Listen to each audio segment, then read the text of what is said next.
The following is a special presentation of iRacing on LSRTV, your home for sim racing.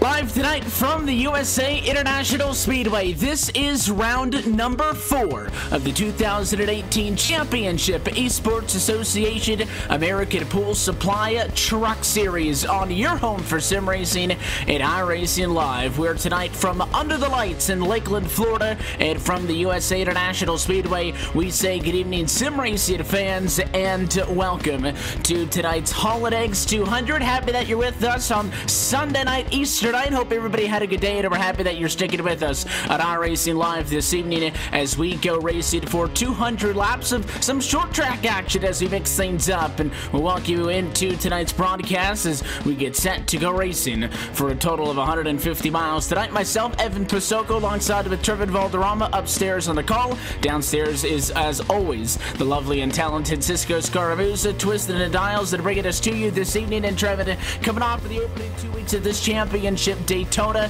and Las Vegas, a big track and a track that's bigger than this, but right about there in the middle, those intermediate racetracks are going to make up a good little bit of this calendar, but very different here tonight as we come to a USA International Speedway that is very much known for not truck racing, street stocks, modifieds, you name it, but these big old NASCAR trucks are going to be out there to be a fun one tonight for 200 laps. Yeah, it's definitely a different track from what they've been racing on before. You know, you've got a really paperclip style track right now. You have a different kind of banking as well compared to Daytona and Las Vegas, as you mentioned. But, you know, this is one of the more unique tracks that they have on the schedule. Looking also, you got Knoxville later on, Bristol, the more, you know, known track for short track racing. But USA International Speedway, it's kind of different for truck racing, so it's going to be interesting to see how these guys battle throughout these 200 laps and, you know, find their way around each other and try not to cause as many wrecks. Coming into tonight, 2 races complete. This is the 4th on the season, though Iowa had to be rescheduled, and it'll get slotted in at some point later on in the calendar. So through 2 completed races on the season, Christian Peterson comes into tonight with the lead in the championship standings. 10 points on top of Seth the Merchant. They are your 2 winners. Peterson with a race win at the season opener at Daytona Beach. The Merchant with a win at Las Vegas. There's going to be plenty of those kinds of tracks. Texas's and the Talladegas, the Charlottes and the Dovers, but we're on a very fun stretch with this American Pool Supply Truck Series, Trevin. As we come into tonight, I think the big theme is going to be talking about close quarters action. 2 weeks time, we go racing at Bristol Motor Speedway, then Knoxville, then Virginia. So we're mixing things up all across the board on the upcoming calendar here, and it is very much more of a wide open schedule, I would think, than a typical cookie cutter truck series calendar. Tonight is a good prepper for that one, because I mentioned this is a racetrack that you might be more accustomed to racing a street stock in. It's just nowhere near as wide as some of those more conventional 1.5 mile racetracks. So funning for space going to be a big thing, which means that the qualifying session that the drivers are wrapping up right now is going to be a big step in the right direction if you want to find victory lane or even just get out of here in one piece. Yeah, absolutely. I want to touch on that one fact that you were saying. This track is not as wide. Keep in mind, you have 35 trucks in this grid, so it's going to be hard again to find space to get around them and try not to get in the quarter panels of them to make contact and probably turn them around. It's going to be really, really hard, and they have to keep their emotions stable as we go around through this short track. You know, short track racing, you know, it's really, really difficult to keep your temper cool. But these guys, I've watched them race. They've been pretty good at it. So we're going to have to find out to see throughout these 200 laps. And of course, it is a long race distance total. If you look at the timesheets, it might not be that bad. Most of the qualifying times in the low 21 seconds, but that is a lot of quarters that you're going to have to navigate through. Straightaways do give you a small opportunity to catch your breath, but it is going to take a race here tonight that you have to be up and on the wheel, elbows up, start to finish, if you want to get the third checkered flag on the 2018 season. That being said, now we go trackside as qualifying has drawn to a close, and we take a look at tonight's LSRTV starting grid. Mentioned your championship points leader, winner from 2 weeks ago in Daytona, Christian Peterson, starts tonight on pole position with a 21.209, over a tenth of a second faster than the next closest truck. Brandon Wilkinson will start tonight in second. William Roberts Jr. third, Matt Tucker fourth. Make up row 2 with William Kemp rounding out your top 5. P6 goes to Seth the Merchant, and Devon Morgan goes to P7, P8 Tyler Dalton, P9 Randy Yoakum, and rounding out your top 10, Tommy Ryan. Continuing on through back to row number 6, 11th spot tonight for Jerry Adams. Sean Theodore will start in 12th. James Carhula, Dwight Beverly make up the duo on row 7th and 13th and 14th positions respectively, and David Akello midway in P15.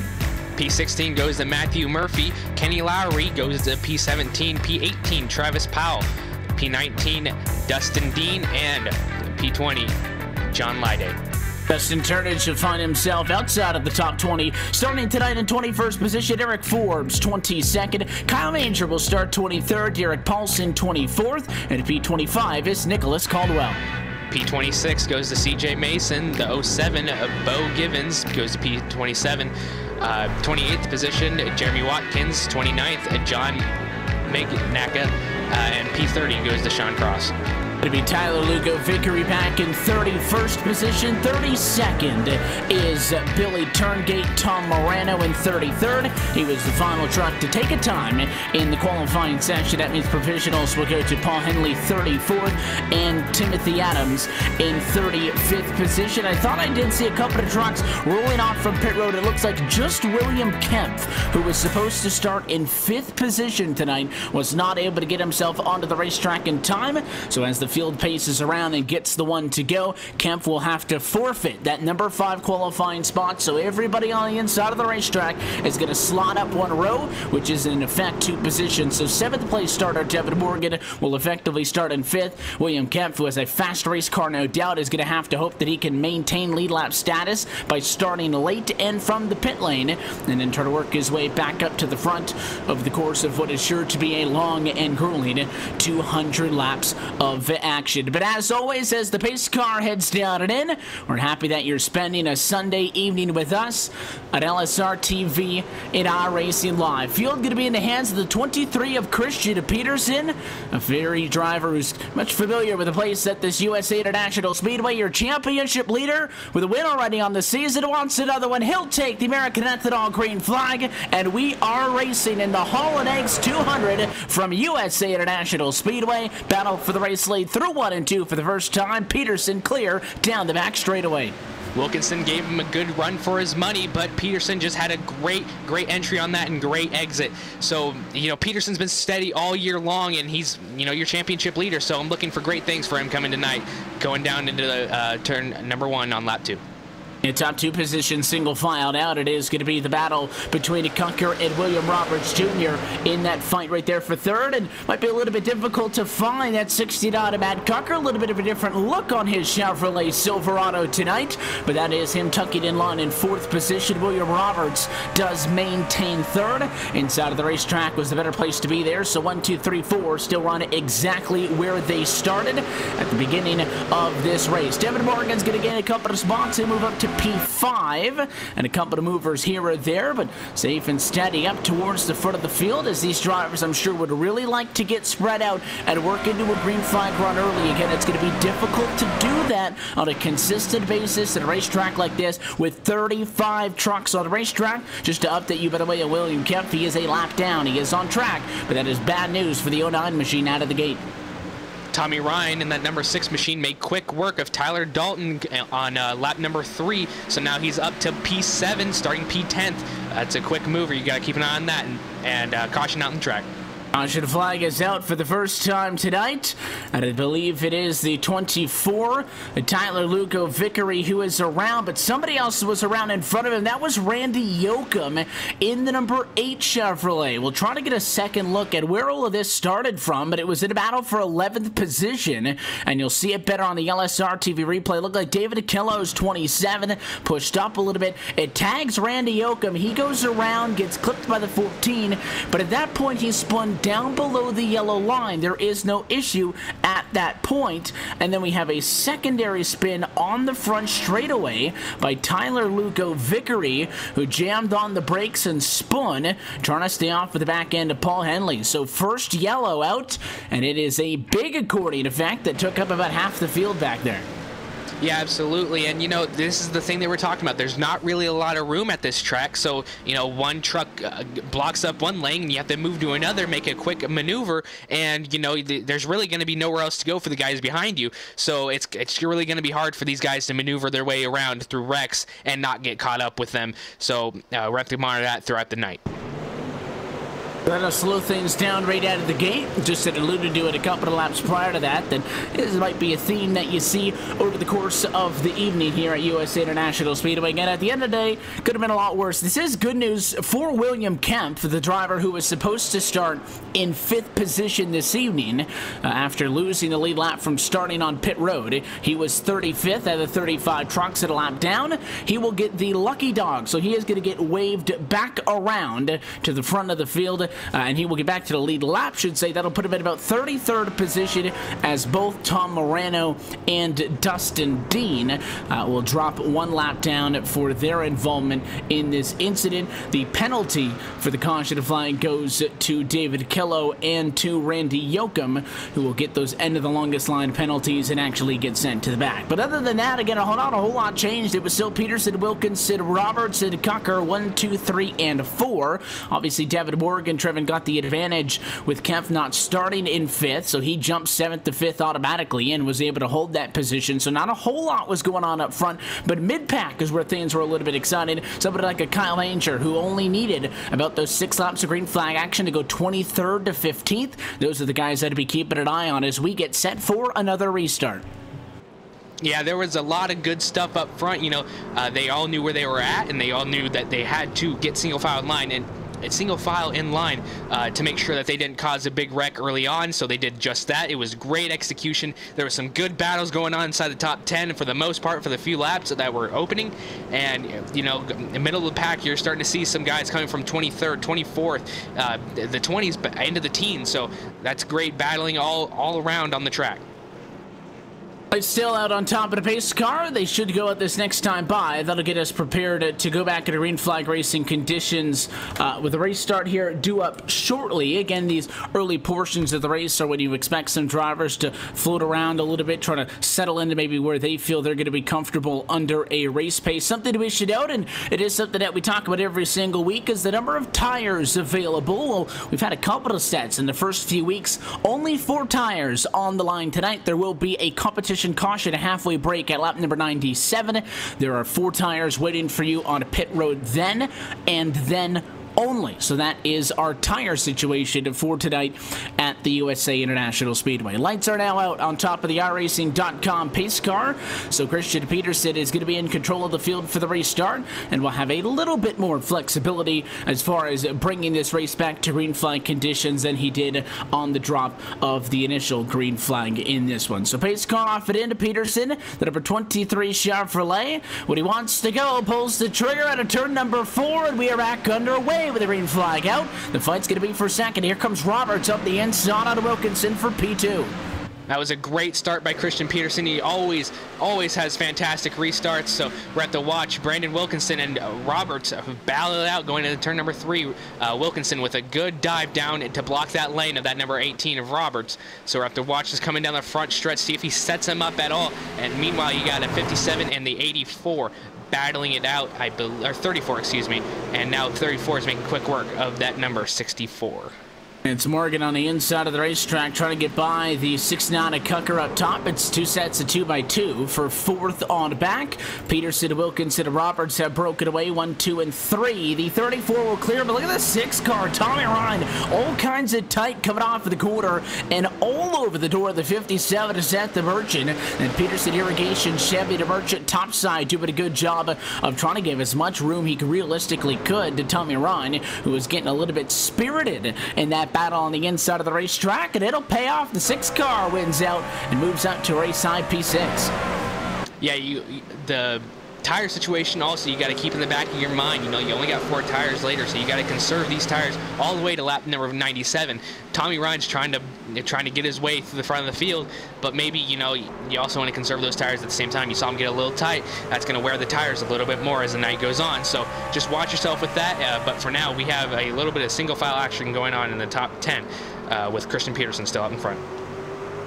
Peterson obviously just wants to get out and knock a couple of laps off here. Knowing that that break is going to be at the halfway point, there is no concern, assuming, of course, that everybody is going to want to take those tires. We did see a driver already get disqualified. I believe 2 drivers were disqualified. I believe Yoakum and another driver were disqualified because they violated that tire procedure. Yoakum and Dean already with black flag. So you would assume that driver's going to want to come down and get tires at the halfway point. So that makes the grand scheme of things strategy-wise a little bit easier for Peterson. You don't have to maybe save enough to stretch to the end. You know there's going to be a yellow at that halfway point, and you know probably that that's going to be when you come down and take some tires. So maybe you could push it a little bit right out of the gate here and be a little bit more aggressive per se, and that's why you see him at a 7/10 of a second advantage.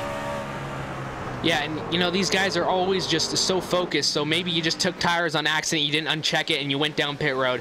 It happens to everybody, but now we got a little bit of a battle going on between the 34 and the 18. That's Morgan and Roberts Jr. You see the 34 just get up to that back bumper on every single corner and try to get around him. Maybe he's going to get impatient and give him a little bump, but you know, it's still early on in the game, and you just see these guys start to get closer and closer and closer. So, you know, you're already starting to see some great battling going up front and trying to get to the front of the pack. We will see if they're able to do that again. Mid-pack is where all of the excitement is going to be, because obviously they're not going to stretch out quite as quickly as the drivers up front are doing. We are single file, though, through the top 10 as we run, and I think a majority of the field has set it out. It is chaotic back at about 25th spot. Battle with the 45 of Timothy Adams, the 22 of John Lada. You got the 09 of William Kempf in there. He was leaning out of Matthew Murphy, so this is exactly where I would expect things to be a little bit more chaotic. There's over 9 seconds off for the race lead. Their fight like gets a spot inside of the top 10 up for grabs back there. Yeah, I've been watching them for quite a few laps, and that 22 just got shot up into the wall a few laps ago, so we're going to have to watch for that, see if any damage did come from that. But, you know, these guys are just starting to fight back and forth, and you start to see that number 27 of Kilroy. You get a little bit further away is that number 09 of William Kempf trying to get back to where he started in P5. Obviously, don't want to lose any positions. Only driver who has dropped out of the top 5, or rather top 10, I should say, for after starting. There was Yoakum, who got the penalty. William Kempf has done a good job to get back up to 25th, but again, started from pit road really doesn't count. So other than penalties, everybody who started towards the front is still doing a pretty good job of hanging on to that. I think there may be a challenge not all that far away here in this group between the 69 of Cucker in 5th, Tommy Ryan in 6th, and Seth the Merchant in 7th. Typically, when you see a couple of fast cars stack up on one another here, it means somebody's just a little bit off, and very rarely do we ever associate something like that with Cucker, but the 6 and the 57 are all over him, and could see something brewing here shortly, because yes, you do want to find a decent balance. Don't force the issue, keep the tires on you, but the longer you sit behind somebody that you might have an edge over, the further and further you're falling behind. These are drivers that are already finding themselves 2 seconds off for the race leader, just over 10 laps since we restarted this race, so obviously want to get going sooner rather than later inside of the top 10 still. Yeah, and you know, you start to see that gap build up between the 34 of Morgan and 69 of Cucker.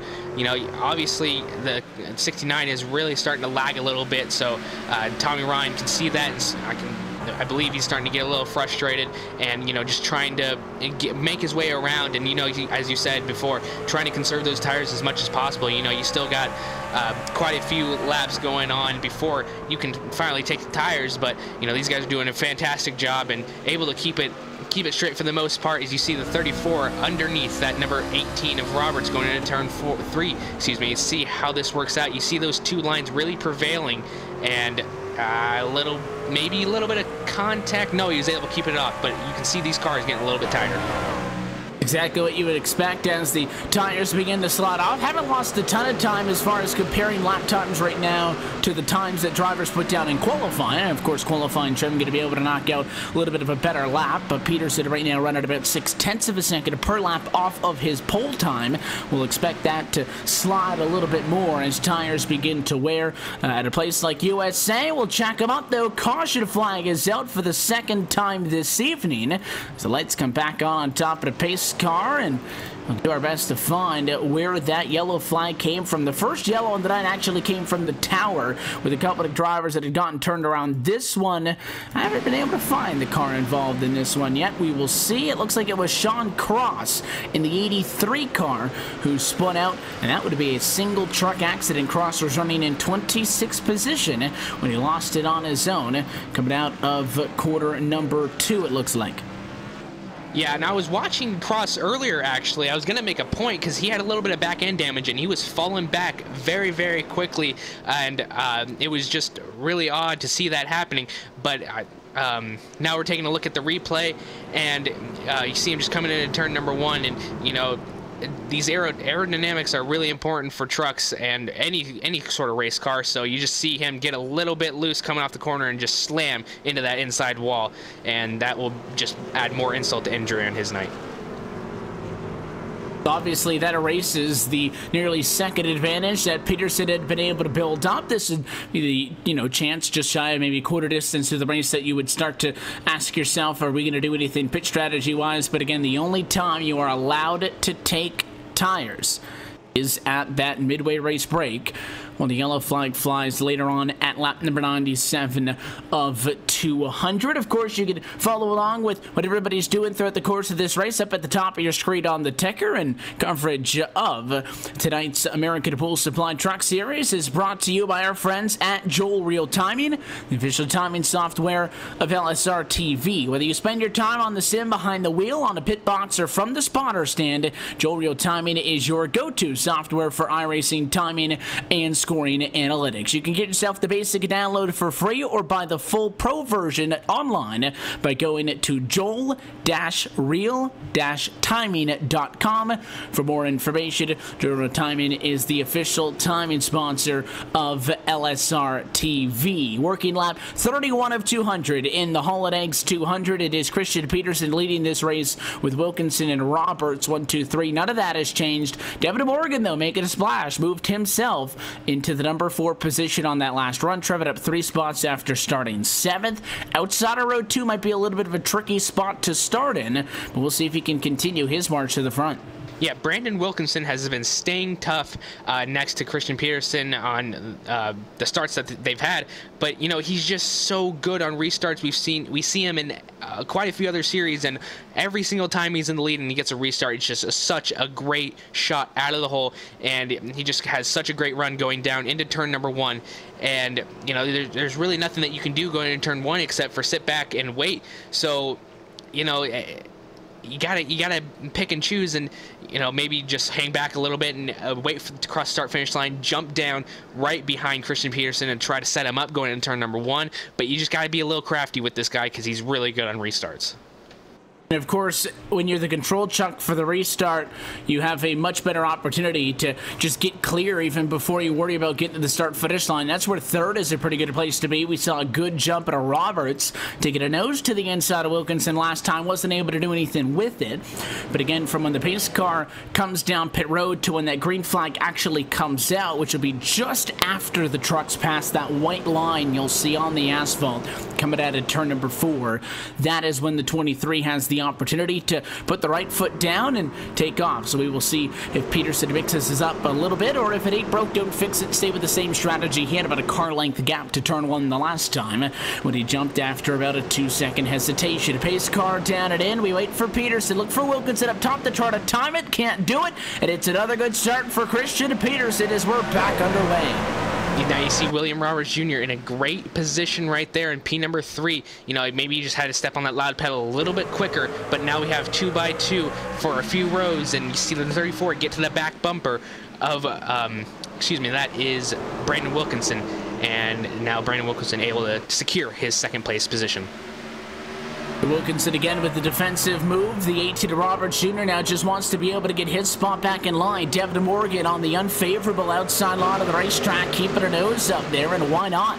Just apply the pressure and see if you can get anything cooking on Roberts, who you have currently pinned down on the inside of the racetrack. Morgan was really aggressive, and there's going to be contact off between those two as Roberts went wide off of the turn, and side by side and now beating and banging in the fight for third. Roberts gonna finally clear on that time, but a little bit of a bobble. Morgan still there. It's on. Third on back. Throw a blanket over top of him. And now you see the number 34 of Morgan really getting a little bit, you know, overzealous now. He threw it in really deep in turn 3, and that really washed his car up the hill. You see him do it again, and you see the car just start to go up, and that gives Robert Jr. a really good run going out of the corner. But you know, you just got to find your way around it, and he's going in deep. Now keep your eye on Tommy Ryan. He's really working his way up from P10. He's up to P5 right now, maybe making it P4 pretty soon.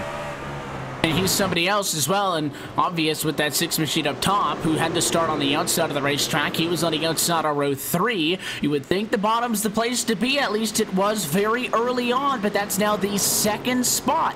Now the 18 William Roberts Jr. has lost to a truck up top. Morgan to 3rd, Ryan to 4th, and Matt Cucker wants to go up to 5th, and it is not going to let up anytime soon after the 69, the 57 right there. That's Seth the Merchant in the red Chevrolet. A winner this season, the 18 Roberts tied again.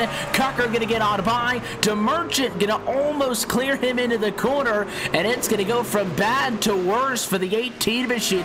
William Roberts Jr., he'll lose 4 spots in all. You can see him struggling to get to that high side a little bit more and more as the race goes on. But, you know, it's just hard to get up there. As then 57 is Seth the Merchant, tags the wall a little bit, able to keep it under control. Now we have a yellow flag out on the track. Third yellow flag on the dot. It'll interrupt that battle when I think that no complaints from William Roberts Jr. Problems with Timothy Adams. I saw the 45 truck down in Victory Lane. It's a little bit early for that. It was not an intended trip down there. We'll get a second look at this one. And this is basically what could have happened in that fight for 4th and 5th a few times as you see contact with John Theodore and Timothy Adams. It was that 84 on the inside who just got tight driven. We saw a lot of that in the fight we were watching up front. Although this time, as opposed to contact where it was right on one another's door, the main point of contact was the left rear of Timothy Adams's Hot Wheels Toyota Tundra, and it turned those two trucks around. Very lazy spin. They did both get into the inside wall. Not much of a runoff, and the grass makes it pretty difficult to lock them up and stop. But a relatively small accident for two trucks outside of the top 20 to check us up again. Yeah, you know, you got to be careful with what you see coming out of a corner. You know, you see a car up high, you know, you don't really want to be battling so hard, but, you know, you just sometimes just find each other in the corner exit and get together, and this is the result of what happens. And, you know, maybe we're starting to see a little bit of tire wear going on as well, especially with those cars that are spinning out. The stop and start is definitely going to help drivers who are trying to inch themselves forward. A big name, obviously, Tommy Ryan. He was at a race high P4. But how about Kenny Lowry, a name that we really haven't said all that much about? Started this race in 17th spot. He's up tonight. First time cracking the top 10 tonight. And he'll be on the inside for the upcoming restart, which 10 laps ago I would have said is a good thing. Now I'm not sure, though. I think it's pretty much a toss-up. Yeah, you know, short tracks, always anything can happen here. And I love that they threw this track into the mix on the schedule, because it's really going to throw a wrench into these drivers. They come from tracks that are intermediate and a super speedway to this, and it's really, you can see it messing with their heads a little bit, trying to get a feel of the track. It's not just your typical track that you go to on the servers. They threw this in, and I commend the driver or the admins doing this, because you don't, like you said earlier, you don't see this on an average cookie cutter truck series. Couple of those fun tracks to come up. Obviously, Bristol is very much a NASCAR track, but the likes of VIR, the Milwaukee Mile, Myrtle Beach, Gateway, Eldora, Canadian Tire Motorsports Park, go to Mosport later on this year. ISM, some of the more unique tracks, the Bullring at Las Vegas, New Smyrna. Those are plenty of the short tracks to be coming up. So if you're a fan of NASCAR truck racing and you're also a fan of a lot of the short track stuff that we do on Wednesdays and Thursdays, this is the place to be for. You're going to be plenty of this over the course of the year. And because this is the first short track race of the season, Trevor, I think you are going to see a little bit of an adjustment period. This is still very much outside of the norms. Talk to me in 3 months when more than half of the tracks are going to be short tracks and you've got a couple of under their belt. I think it'll be a little bit different. That transition period will have passed. But right now, I think drivers still trying to find their way through this kind of a race. Oh, absolutely. And, also you're going to start to see the same thing happen when they go to dirt track racing, because they have a few of those tossed in on the schedule. You have Knoxville, April 22nd. That's going to be another adjustment period that they have, going from pavement to dirt. And that is just going to be exciting to see. And then right after that, you have Virginia International Raceway. So that's going to be also another adjustment period, going from dirt back to pavement. So it's just a very interesting schedule all the way around. And it's going to make really tough to win these races, and really tough on these drivers to show what they're made of. So coming out of turn number 4. His car off and in. It's another good jump for Christian Peterson as we go back green flag racing from Lakeland to Florida. The 23 truck clear, and with a little bit of assistance, Brandon Wilkinson defends second as he slides down to the inside of the racetrack. So the fight's going to be for third. Inside Devin Morgan, outside Tommy Ryan. The 6 truck wants another one as he tries to get up to third for the first time tonight. Tommy Ryan has been absolutely dominant all night long, and he's not giving up now. He's going on that now preferred racing line on the high side. We're starting to see that prevail a little bit more as the night wears on. So, once it gets rubbered in a little bit more, you're going to see a lot more cars jump up there, but you still see that number 34 of Devin Morgan trying to hang tough on that low side. And now you see the number 57, Seth the Merchant, wanting to get a little bit in on the mix of things, and Tommy Ryan able to clear him going down the front stretch. Let's see if Devin Morgan's got anything for him. He does not quite, possibly, maybe, yes, he does get back below that quarter panel, but let's see what goes on in turn number 3. He's going to be able to clear him a little bit. Maybe, yes, and that's another position for Tommy Ryan, now up into the top 3. And that was one of those situations where you give him an inch and he'll take a mile, because Tommy Ryan was clear of Morgan, and the 34 dipped those left side Goodyear Wranglers down to below that yellow line, hooked it up a little bit off of the corner, never really established full position, but was kind of playing chicken with the 6 of Tommy Ryan, daring him to come down, chop his nose off, and go for a spin. So I like that Tommy Ryan wanted to get ahead of the curve and drove it in hard, came down and win that fight for third, but a yellow flag is out there, scattering on the front straightaway. A couple of trucks into this one.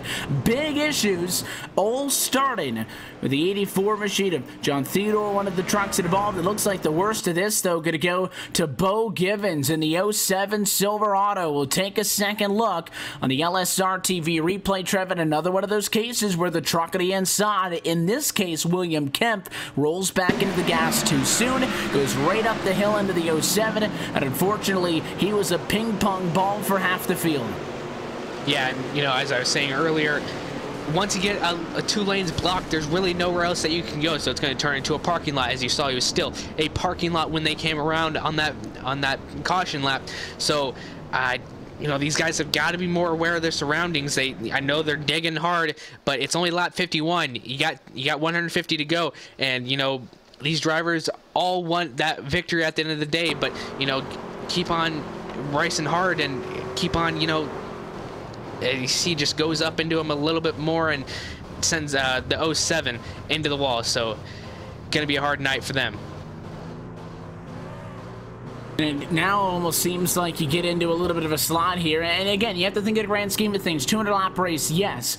Everybody's going to want tires at halfway. So we're halfway to halfway at this point. And it's a funny concept to say, but Trevin, in any of these races, and not even just on a short track, but any other race when you've got a fuel number, you really try to compartmentalize these races. Things look a lot less intimidating if you tell yourself, I've got to go 90 laps and then have a break halfway and do another 95 to the end, as opposed to saying, all right, I got to go racing for 200 laps. So it makes things a lot easier, that's for sure. And obviously, that's how you get through things. Compartmentalize them, take it step by step. It also really helps you with not losing focus either. I mentioned right at the top of it all that this was going to be a race that you had to be up on the wheel throughout. It's very easy when you go through this routine and have a couple of restarts that you can maybe become a little bit complicit, back off it a little bit, lose that focus, lose that edge. And I'm sure for all of the drivers that have a spotter or a crew chief on a radio with them, it's their job to make sure the driver is dialed in every single time. Yeah, absolutely. One of the hardest things as a driver, you can't get that tunnel vision going on, especially during the race, because, you get into that groove.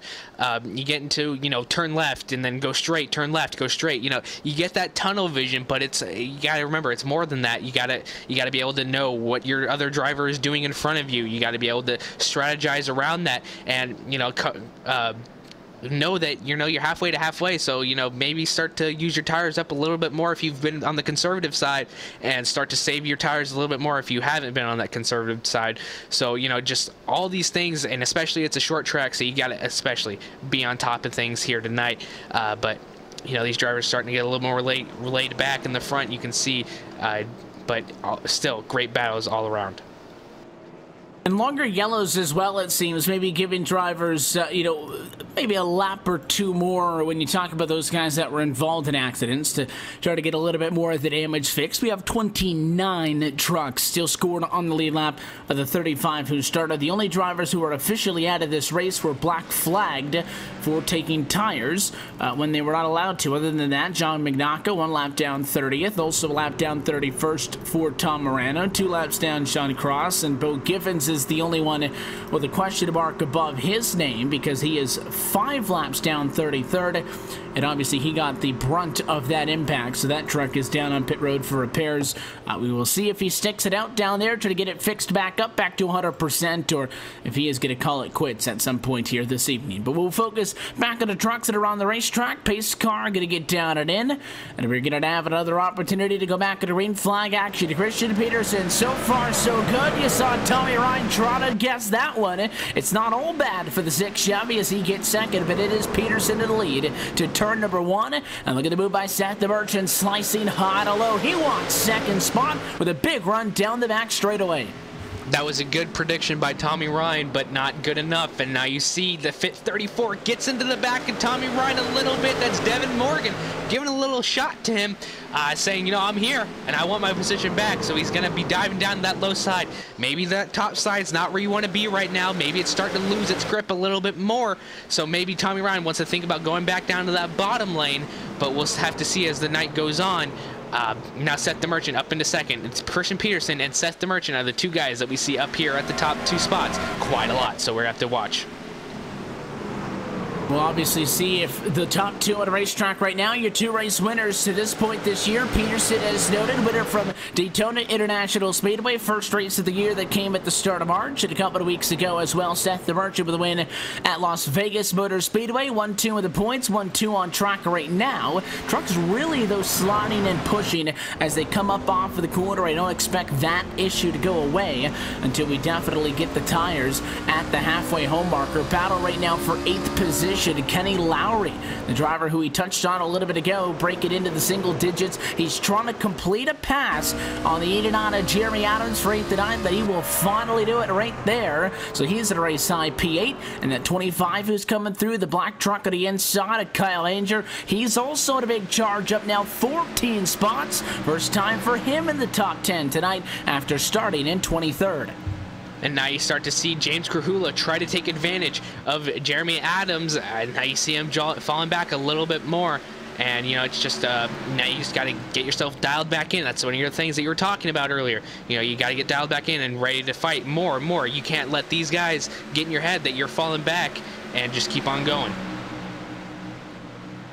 Obviously, trying to compartmentalize things, focus, worry on one truck at a time is what happens in a perfect world, but on these restarts, you get swarmed. You got 5-6 trucks rolling in and around you off of a second, and things can definitely get a little bit out of hand. Fighting for the final spot inside of the top 10 right now. Jeremy Adams at the 89 and James Krahula in the 4. The 89 has been going the wrong way off of the restart. The 4 a little bit high in. We've seen that a lot off of the corner. I don't think Krahula meant to do it, but he really roughed up Jeremy Adams, and the 89 is not going to be a fan of that, so he'll cross him over, and now a spirited fight for P10.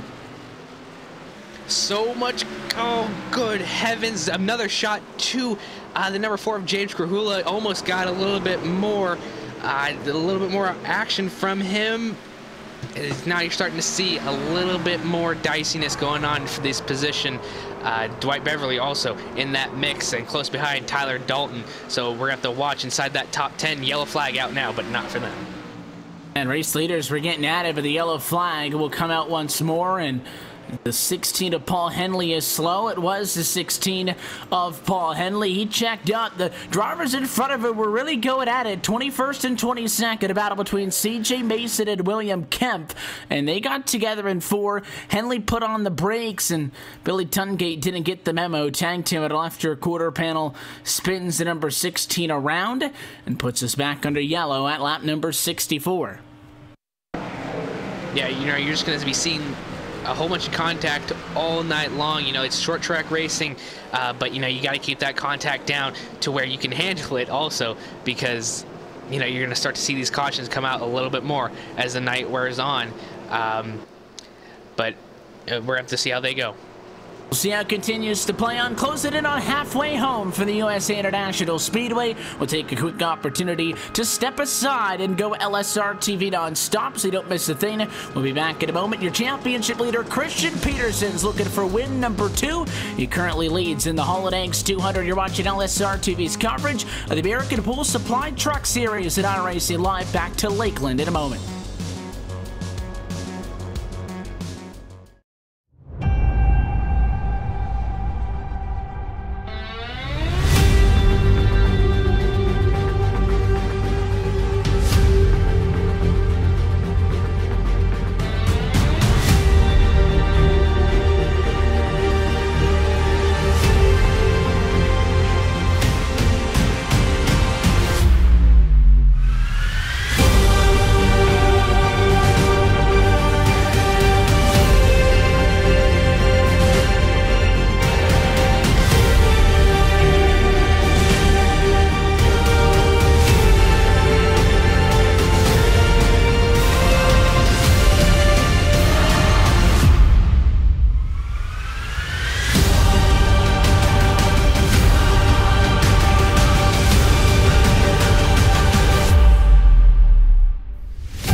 And back live from the virtual USA International Speedway. Pace car back down it in this time. Christian Peterson, same song and same dance as we complete lap number 69. He will be in control of the field once more, as he has every single time.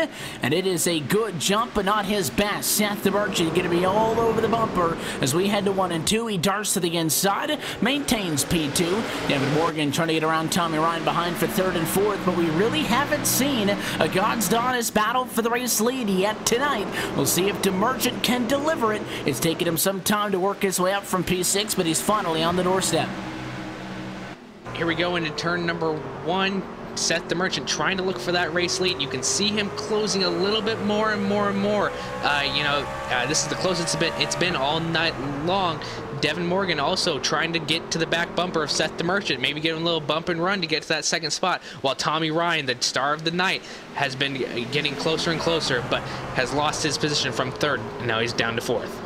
The drop back 1 spot, but overall still +6 for the 6 machine. No big loss there. Morgan again had a good restart on that bottom lane and was able to stay up and in front of him. We're not seeing, though, the separation that we had seen so far tonight as far as your race leaders really darting out early. Christian Peterson's got about 4 or 5 car lengths onto Merchant. It is a healthy margin, but I have to wonder, Trevor, if these drivers feel like these closing 25 or so laps before that competition caution comes out at halfway is a big part in this race. I'm sure they would very much like to go to the halfway point as the guy out front, get the fresh tires, make your adjustments, and be in control to start the 2nd half. So maybe we'll see drivers a little bit more aggressive than we have up until this point now, working lap 74. Yeah, absolutely. I was waiting to see how long it would take for them to get a little bit more aggressive and see how long it takes for them to, realize I gotta get going. So you're starting to see a little bit more. Maybe a little more oomph from the 3rd place trying to get to that 2nd place position. But we're going to have to watch as you see the 34 trying to do what Tommy Ryan was doing earlier and try to use that high line to his advantage. We'll see if he can, as the lines have started to adjust a little bit. One thing we are also seeing, there's a little bit of rubber getting put down on the racetrack. You can see it on some of those onboard shots on the inside, and obviously the longer this race goes on, the more spread out that rubber is going to be. That's why the outside lawn becomes more and more of an option as this race continues to go through, but only being about 25 laps from halfway, I don't think you should really risk that truck at this point, knowing that a break is shortly on the horizon, especially as well if you consider the fact that, well, hey, based on the yellows and the green flag runs tonight, might not be going any more than 25 laps at most, regardless of that scheduled caution break at the halfway point. There was a couple of fights to the tail end of the top 10. Those have settled down just a little bit, so single file 1 through 10 at the moment. Battling still going on throughout the field. One of them in a fight for 17th spot. How about Derek Paulson in the 5 truck? Doesn't look like it with both front and rear end damage, but he hasn't had a terrible night. The Pentair machines gained a few spots, lost one there to the 09 William Kemp, and a little bit of an aggressive block of the 87 machine. Not going to matter, though. Caution flag at lap number 78 slows us down. And I believe it might have been, no, not Sean Cross. He's clear in the back, but it was spinning in front. Timothy Adams, 2nd time tonight. The 45 has been in it. Especially when you get that 2nd time or that 1st time you spin it out, it just gets in that mental mindset like, I got to be careful. I know that my car's a little bit more fragile, and, now you do it for the 2nd time, and you're just kicking yourself, and, you got to get ready for the rest of this race, and you know that you only have about 17 more laps until you can get fresh tires, so just conserve them until then, and you'll be set to go for that 2nd half, and maybe have a different strategy on how you're going to be using those tires during that 2nd half. And obviously, tough break there, but the draw to the inside of the racetrack, getting in a little bit too hot, but a recurring theme over the course of this evening's race. A lot of drivers, I'm sure, you're not going to be able to get a lot of damage fixed if you're only in there for, the 14 or so seconds that it would take to get the 4 tires and fill them up. Obviously, these NASCAR Camping World trucks obviously complete a full cycle of service much faster than something like a street stock would, so you don't have as much time as you would want, I guess, typically expect at a race here at U.S. International Speedway, but to get a couple of things fixed up. But again, I mentioned as well, maybe get some adjustments made, things that you've been taking note of over the course of the race. But I really think you're hanging out if you're not up front, because I still think that having the lead spot coming into the pit stops is going to be critical. Now, we've seen many a times, if you're second, if you're third, and that's well within striking distance of taking the race lead on pit road, and that's big as well.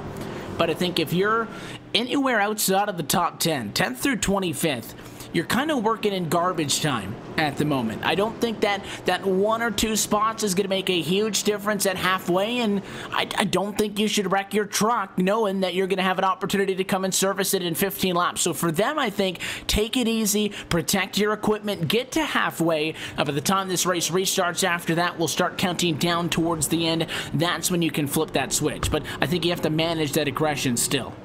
I absolutely agree with you 100%. You know, just save your truck for that second half, and maybe you'll have something to run towards the front with while watching these guys up at the front battle it hard and get a little bit more contact in them. But, you know, these drivers all are just trying to get to that front and trying to get there as quick as possible. You know, maybe their mental mindset is, you know, once I get up to the front, or the closer I'll get, the better tires I'll have, and then I'll be able to be in a better position to get inside. And maybe it's just lane preference that they have. You know, you want to stay in an odd number spot to get to that bottom side, or that even number to get to the top side. You know, it's all variables according to each driver. So it's an interesting way that they have this laid out, because now you know what lap you're going to be able to get tires at, and what lap the caution is going to come out, and everything's going to slow down and reset itself for those final 100 laps. Earlier in this race, Randy Yoakum and Dustin Dean were hit with a black flag for taking tires. Again, only allowed to service your vehicle tonight tire-wise under the caution at midway. Well, Sean Cross made that same mistake, accidentally took tires under this yellow, so he has as well taken the black flag and has been disqualified from this race. He's not going to go all the way back because Bo Gibbons, who I mentioned, was on pit road and heavily damaged. He's not currently on track. If he gets on track, he might pass Sean Cross, but it looks like Cross right now is going to line up with about a 32nd place result. So 3 drivers have been busted for violating that rule so far here tonight from USA. Something tells me that they will not be the last ones to. Pace car down and in once more as we get set to work lap number 84 of 200 for the USA International Speedway. Big change up here though. Christian Peterson to the outside of the racetrack. He's teased into Merchant with the inside as we go back underway to turn 1. The 57 might have been able to force the issue, thinks better of it, and the top 5 single file to turn 1. First time tonight we've seen that much accordance. Yeah, absolutely. And you see Tommy Ryan back in that top 30 position. So let's see if he can give Seth the Merchant a run for his money. You see a little bit of a bump on that back end, trying to get Seth the Merchant to let him know, hey, I'm here. You know, 1 bump, 2 bumps, and then 3 bumps. Maybe that 3rd bump is a little bit more powerful. You see that 2nd bump right there. We'll see if he moves him out of the way, if he's just going to, you know, keep that pressure on and hopefully forces Seth the Merchant into a mistake, and we have a yellow out on the track. Caution flying back out shortly thereafter on that restart will slow him down again. And it's interesting that you see these incidents happen towards the back. There's a couple of trucks in this one. Billy Tungate was the driver who initiated the contact between he and the 45 on the last yellow. It was not his fault in this one. This all started with William Roberts Jr. I wanted to say that it was the truck on the inside of the racetrack push it up, but I'm not that sure. The 54 of Kenny Lowry, about as low as you can get, and it did push up a little bit, but I think you have to expect those trucks to merge up off of the yellow line off the turn, and maybe a little bit of a pinch by Roberts, maybe unintentional at that, but ran him out of real estate a little bit. And anytime something like that happens, Trevin, obviously it's going to be tough to avoid things, especially on these short tracks, close quarters action, inside and outside wall, not all that far apart, but right off of a restart kind of compounds that issue. You've got, 20 some odd trucks all tightly packed in together there, so most of the trucks involved in that accident after the first piece of contact just had nowhere to go. There's no way you avoid that one. You jam on the brakes, someone's going to turn you from behind, you try to find the hole, you go through the smoke, you hit another truck. That's why, though, again, try to avoid the middle of the pack as much as you can, because that's exactly what happens.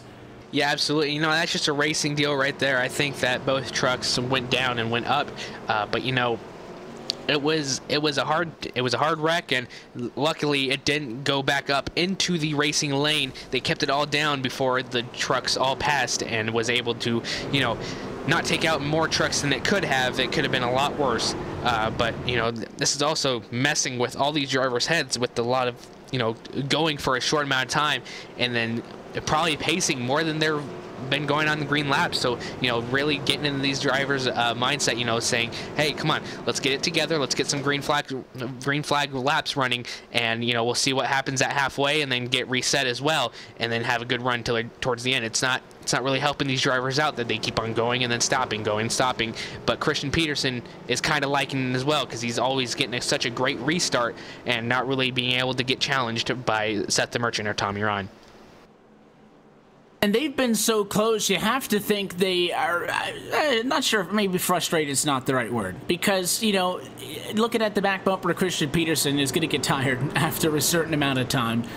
But in the grand scheme of things, you're only 89 laps into 200. You're going to have the midway race break. Based on the pace that we've seen so far, I don't expect drivers to all of a sudden settle down in the second half of the race. In fact, quite to the contrary, I think the drivers are going to be a little bit more aggressive. So you're going to have plenty of restarts. I think that you have to be satisfied with where you are. The one reason that I think maybe DeMerchant or Ryan, drivers who have had to work a little bit to get up here, Devin Morgan definitely in that category, 7th to 4th, made a lot of those moves and those positions up early on, is, you know, Peterson's good on the restarts. We know that. But Trevor, they really haven't had a big enough sample size to see who's got a better truck on 20 laps, 25, 30. I think that might be the only doubt in the back of their minds. Yeah, absolutely. You know, we haven't really seen a good green flag run going, so they don't know what their trucks are like at, you know, a certain point. Maybe, I think the longest green flag run we've had is probably 15 to 20 laps. But, you know, it's going to start to wear on them as well. And, you know, we'll see how these guys get going for these last 7 laps, or 6 or 7 laps that they have left until their mandatory stop. And it's right on the horizon. So we'll see if anybody wants to mix things up at the last second here as we close in on the mandatory yellow and the comp yellow at the halfway point tonight from Lakeland. Green flag back in the air with Peterson up top. DeMerchant's on the inside, though, has a nose, and again, could have forced the issue, thinks better of it, wants to protect the track position, tucks in line to P2, not as friendly in the battle for third as Morgan and Ryan go at it with a 6 car to the inside, trying to defend the spot. Morgan wants to get back up to third. Yeah, absolutely. You see Morgan getting a little bit loose right there, and going to open up the door for that number 69 and Matt Cucker, trying to make quick work of him before this competition caution comes out. But we'll have to keep an eye on that as Tommy Ryan, Seth the Merchant, and Christian Peterson all stay in line, as now Devin Morgan able to clear the threat of Matt Cucker and all single file out for the top 10. If that can maintain throughout at this point, I think if you're getting yellow before you actually break lap number 97, it would simply serve as our halfway yellow here tonight in the Hall and Eggs 200. Peterson, DeMerchant, Ryan, Morgan, Cucker, 1, 2, 3, 4, and 5, all single file. Just outside of the top 10, a fight with David Kello and Tyler Dalton. That is 11th and 12th position. And the 27 to Kello, the blue and white truck at the inside, is trying to hang on. Dalton trying to make the top side work. Not being too assertive, though. The 27 is pushed up on him a little bit, and again, do not wreck the truck this close to halfway. Yeah, absolutely. It would just make matters worse. The 19 gets up into that 27's quarter panel a little bit, but not enough to spin him out. That was great well awareness from Tyler Dalton and that car behind them not to get into a little bit of skirmish. You can see a little bit of the damage on the back end of that 19 truck, but now you see him going down. Tyler Dalton to the inside of David Killow. So we'll have to see how this works out for him. Maybe running up a little bit. No, they're able to keep it side by side. Going down the front stretch. 2 laps to go until the caution. And at this point, again, you don't even have to clear him to get that spot. Just be in front at the line. When we do get that competition yellow break, Dalton on the inside, a little bit slower off the quarter. That's where Killo could really be strong here, is off the turn to have the advantage to the line. That's why the outside has been better. And as they complete lap number 96, the 27 will clear him on the outside. That closes out that battle. And Christian Peterson, half a second in front of Seth the Merchant. Going to come to the end of lap number 97. And the competition caution is out. So we take the halfway break here tonight from USA International Speedway with the 23 machine who started on pole, still in P1.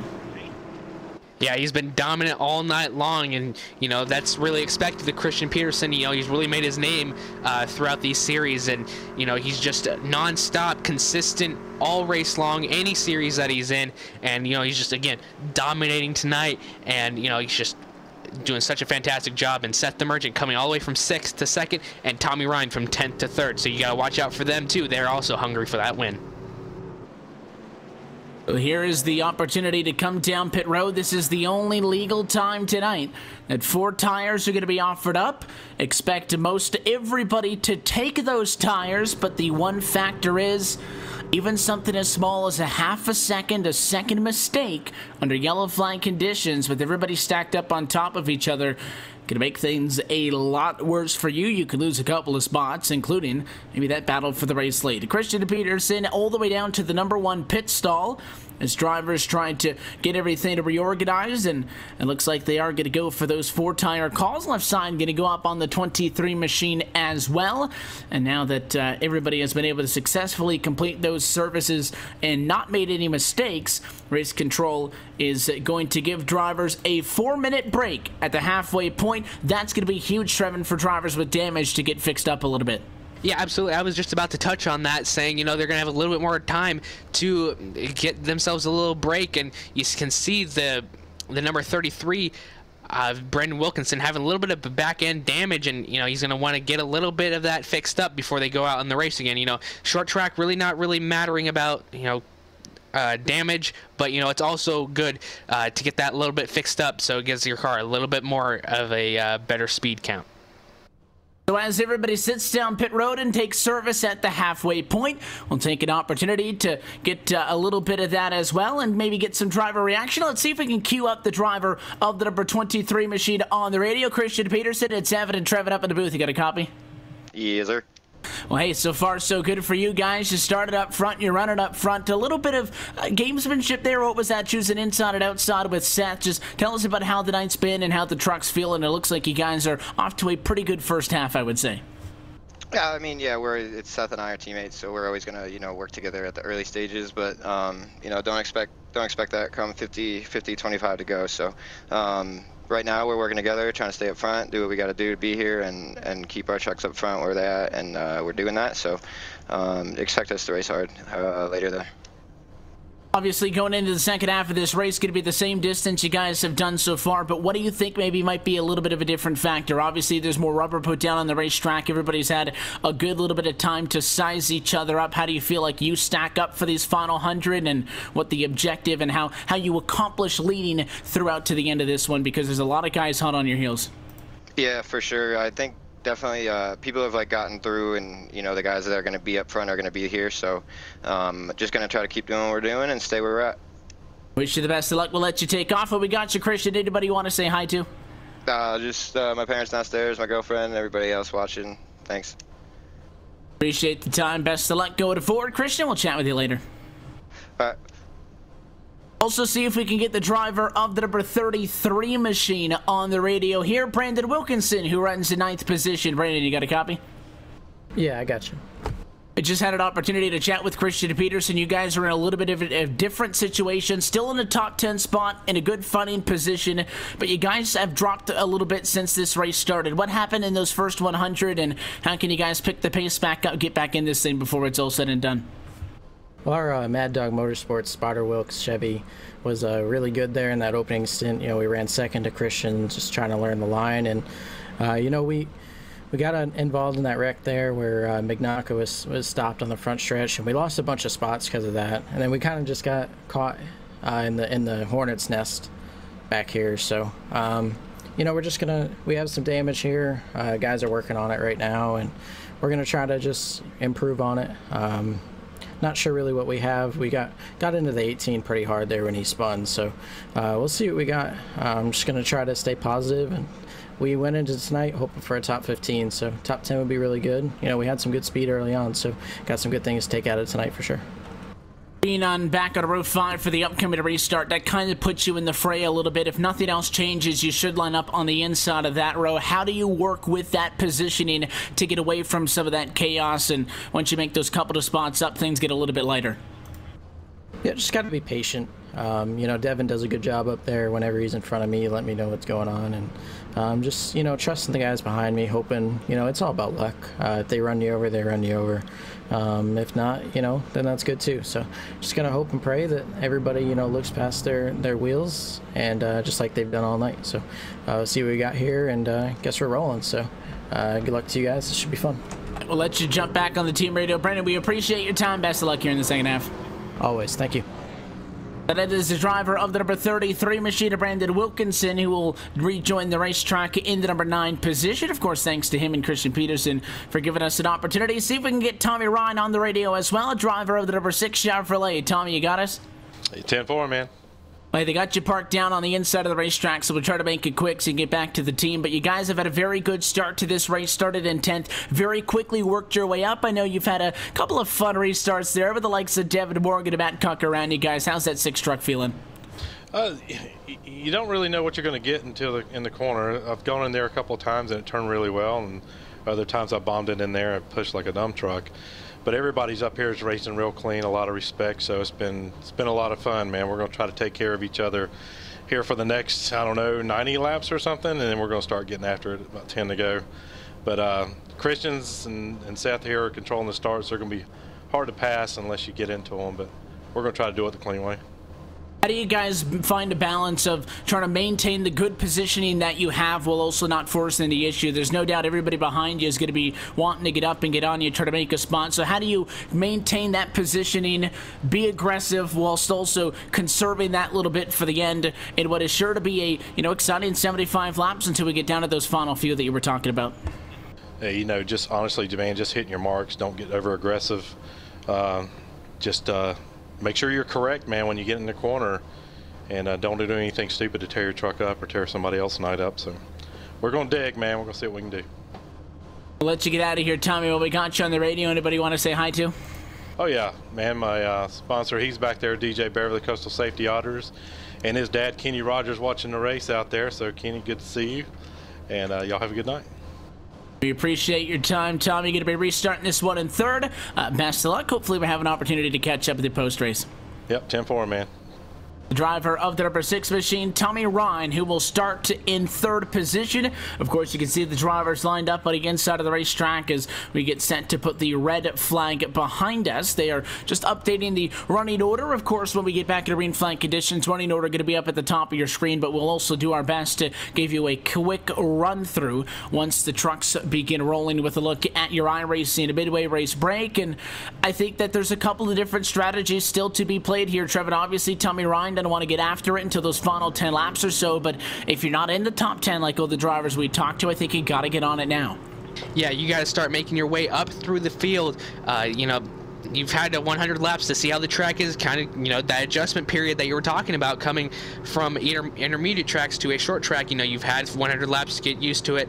Now you got to start digging your way from the back of the field, like people that are way back there, like Tyler Lugo Vickery, Timothy Adams, Jeremy Watkins, the likes of Billy Tungate. They really got to start getting further and further up ahead. But the guys that are up in the top 10, you know, David Killer, Brandon Wilkinson, Dwight Beverly, you know, they're going to have to defend these guys at the same time. You know, it's going to be a constant battle going back and forth. But, you know, I'm really excited to see how these guys are going to, you know, adjust themselves according to what the track is like, and trying to see what kind of lanes also are going to be going on as well, because we've seen different kinds of lanes coming out throughout the night. You've seen the bottom lane prevail, you've seen the top lane prevail, you've seen the bottom lane prevail again. So, you know, it's going to be a constant change with these dynamic tracks that they've implemented inside the service. So it's really going to be an interesting night for the rest of the night. So we'll have to see how long it takes for these guys to start charging. Okay, now I'm going to go on a bye. Let's take this look at your iRacing midway race break as we get set to go back green Just give you a note on how all of this is going to work out. Christian Peterson is going to be your race leader. He wants the outside. It'll be Seth the Merchant, Tommy Ryan, Devin Morgan, Matt Cunker, Kenny Lowry, Jerry Adams, Kyle Anger, Dwight Beverly, Brandon Wilkinson, your top 10. David Killo, Tyler Dalton, Nicholas Caldwell, Derek Paulson, Matthew Murphy, Travis Powell, John Theodore, John Lyday, Paul Henley, and Eric Forbes through 20th. And then John McNaughton, CJ Mason, Tom Morano, Billy Tungate, Tyler Lugo, Vickery, Timothy Adams, with Jeremy Watkins, James Krahula, and William Kemp through 29th. Those are the drivers lined up on the lead lap for this one. We are 2 by 2, and it is time to go second half racing from the USA International Speedway. Peterson again on the outside, takes the American Ethanol green flag, and let's go at it. 99 laps to go. You see another dominating performance by Christian Peterson. Seth the Merchant just not able to catch him. You also see Devin Morgan on that top side fighting with the number 6 of Tommy Ryan. We'll see how it goes into the turn number 3. You see Tommy Ryan just let him go with ease. Maybe just let him see how he works out in this opening stages of part 2. You know, you heard him talk about in the interviews. We're going to wait a few more until a few laps are left. So maybe that's just a part of his plan. And, you know, just sitting back, sitting pretty, letting these guys burn out their tires first. While he conserves.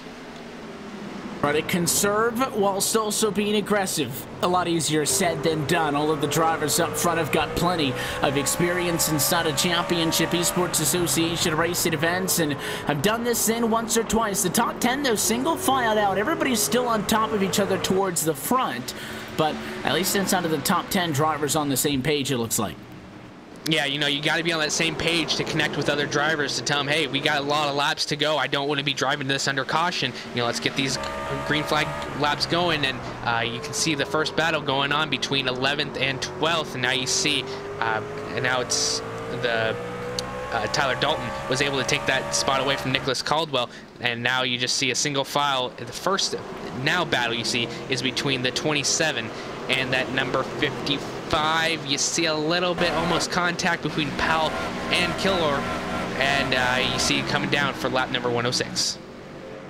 At 106, it works, still running as noted. 28 trucks at a lead lap right now. Just lost William Kemp off of that restart. His night is done. It looked like he received a throughput fault at an unacceptable level. He's loaded back into the session. However, he is done. And now big issues with the 27. Kello was just talking about him, and he's gone up with Travis Powell. Yellow flag is back out. Talked about how everybody in the top 10 was on the same page. Clearly not on the same page at battle for 13th. It was Powell who opened up the door. Killo flashed the nose. Got to give credit to the 55 Trevor. He gave him the spot, but Killo just did not commit enough to the bottom of the racetrack at bonside the 55. Yeah, he just absolutely punted him going into that turn right there. You know, you're trying to get position, but that's not just the way to do it. He gave him the spot, yeah. He left that inside lane open, but 27 just threw it in too deep, and I could see that kind of building over the past few laps, and I was waiting for it to happen, and just there it was. Unfortunately, another yellow comes out, and it is interesting, but it makes sense. When you talk about the fact that, you know, all of these incidents comes from the teens and from the positions in the 20s and such, and you would think it would be the drivers battling for the positions up front, but again, we're still not ready to flip that switch. The drivers up front trying to protect position. It's the drivers in the middle of the pack that are still in that little bit of a desperation mode. Past halfway, though, from Lakeland, Florida. We'll take another quick opportunity to step aside. Plenty more second half racing to come when we return to the Holiday X 200, part of LSRTV's continuing coverage of the Championship Esports Association American Pool Supply Truck Series. Christian Peterson, your leader at lap 109.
back live from USA International Speedway with the lights out. The pace car headed down to pit road. 111 laps going to be complete. Tonight's race from Lakeland, Florida. Christian Peterson, fourth time in a row. The driver of the 23 Chevys chose the outside of the racetrack, and he leads us as we go back and away down to turn number 1. Seth the Merchant safely in second. Those two drivers working somewhat together to protect the front row. Tommy Ryan talked a little bit about it when we caught up with him halfway home. It's going to be very difficult to get around them when they have that little bit of agreement going. Peterson up top, the Merchant down low, and not a good restart for the 6 of Tommy Ryan. Devin Morgan going to move into third, and Matt Cucker may not be done yet. He may fall all the way to P5. Almost clear, but not quite. Tommy Ryan trying to hang on to fourth. Just a hard battle all night long for Tommy Ryan. He got himself up in the top 3, lost it, got back up in the top 3, and now he's outside again, now losing another spot to Matt Cucker. Now to watch to see how he can retaliate on the way through. 89 is also looking below. That's the number 89 of Jeremy Adams, trying to see what else. But meanwhile, Brandon Wilkinson back up into the top 10. Previous from what he's been with a little bit of a damaged race car. You see him lurking, trying to get around the number 19. We had an opportunity to chat with him as well. He tried to fake a move to the inside of the 19 at Alton. It might have been an attempt to go up for that spot. Might have also been a block on the 28. How about that? Nicholas Caldwell gives him a little bit of a shot to the back end as Wilkinson falls to 11th position. We talked with him at the break, and he mentioned that really his goal for tonight was just the top 15, but that's the first time tonight he's dropped it out of the top 10. Sure, he would like to be able to get back up to Dalton, but it just doesn't look like that 33 truck has it right now. Yeah, he's trying so hard, but you see a lot of back-end damage as well. So we'll have to see how he can get back into that top 10, and yellow flag is back out on the racetrack.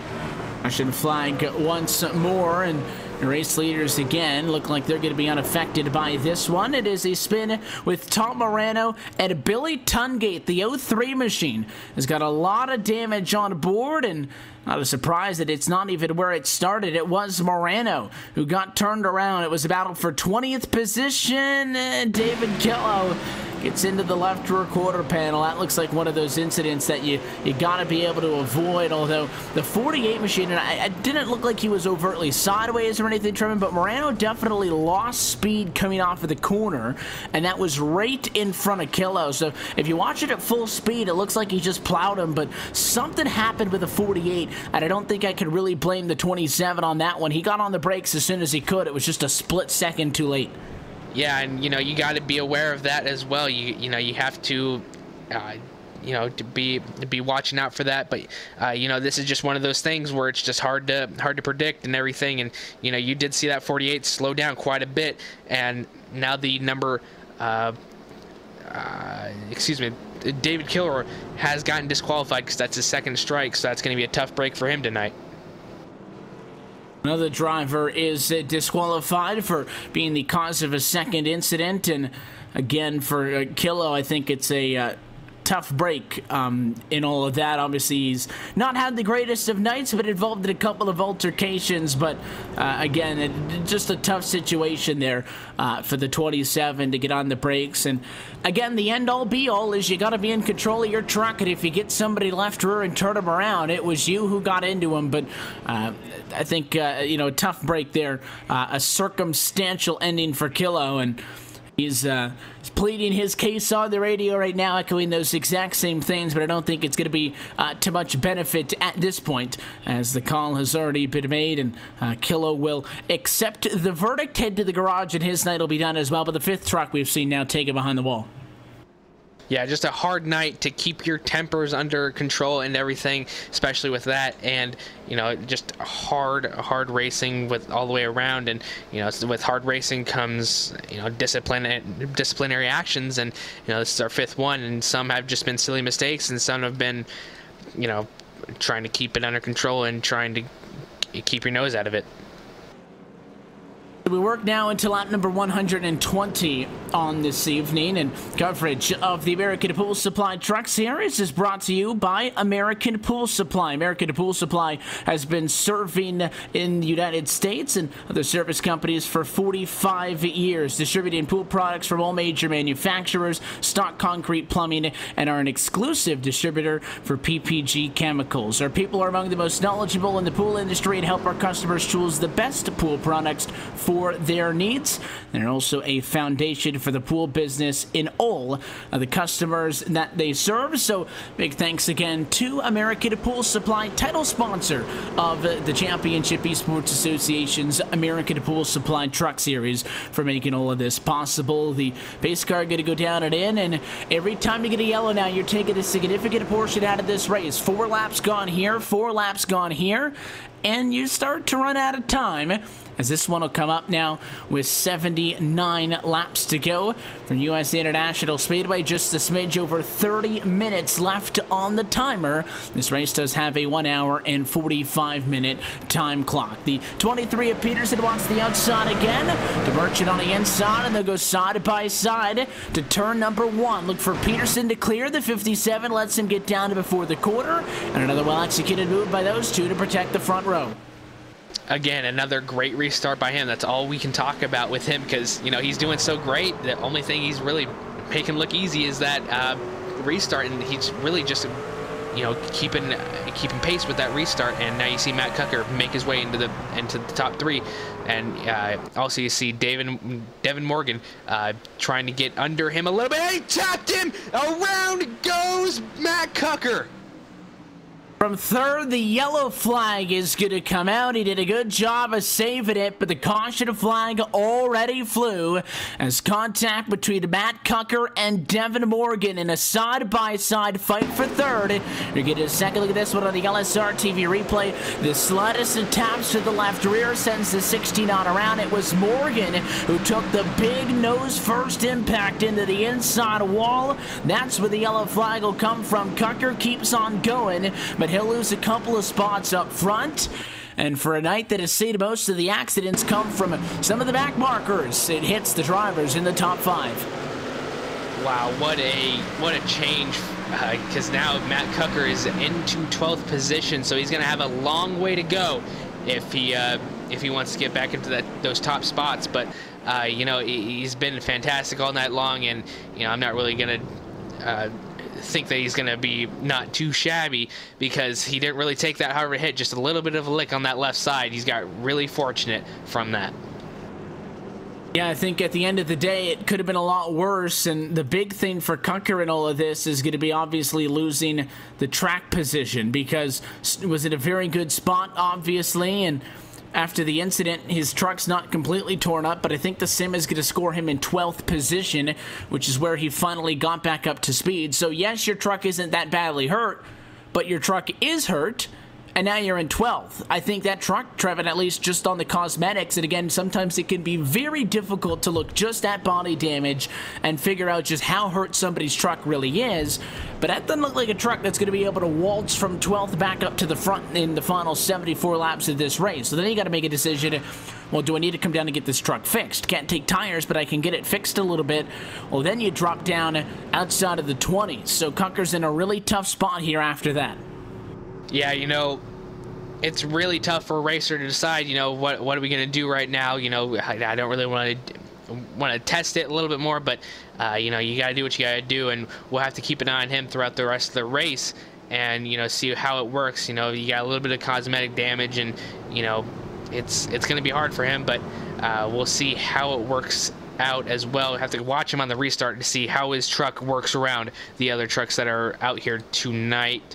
But with that, you know, we still have quite a bit of racing to go, and, you know, we're going to have to start talking about that clock on the 1 hour 45 minutes, because it's starting to close in a little bit more.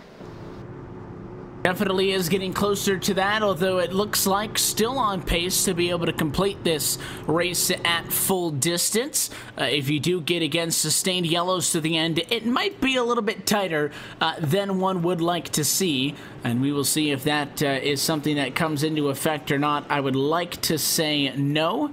But we will just kind of hope and see how this one plays out, because if you can get going for the final 73 laps of this race, you're getting nearly 3 laps in per minute under green flag conditions.